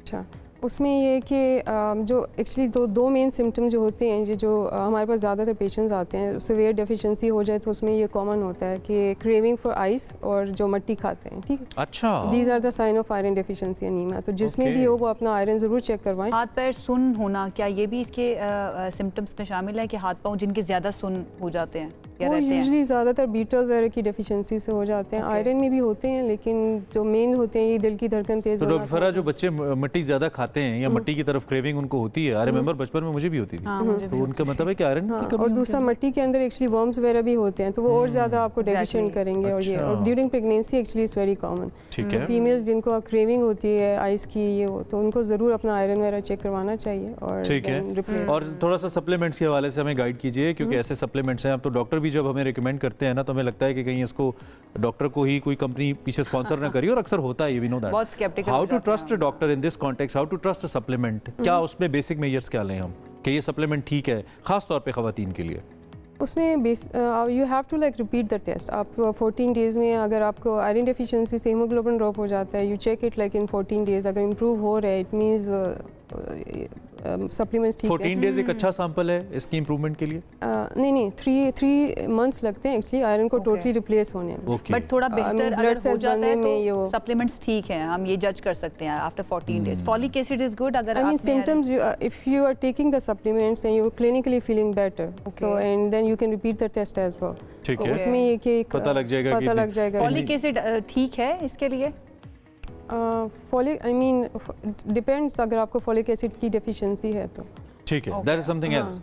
क्विकली इन लास्ट 20-30 सेकंड्स कोई सजेशन आपके माइंड में हो देना चाहें? सजेशन यही है कि अगर आपको ये सिम्टम्स हैं, please consult the doctor at the right time, उससे आपकी क्वालिटी ऑफ लाइफ बहुत बेहतर हो जाएगी। ठीक है। सेकंड ये है कि अगर है तो we have to figure out the cause, किस वजह से। इसको बेसिकली आयरन तो आप रिप्लेस करोगे, but you have to treat the cause. ठीक है। और उसमें इसको don't prolong it, long terms में भी इसके साइड इफेक्ट्स, हल्का ना लें इसको बिल्कुल हल्का नहीं। बिल्कुल ठीक है डॉक्टर फरा, आपने हमारे ताबड़तोड़ सवालों के जवाब दिए, थैंक यू वेरी मच, बहुत शुक्रिया।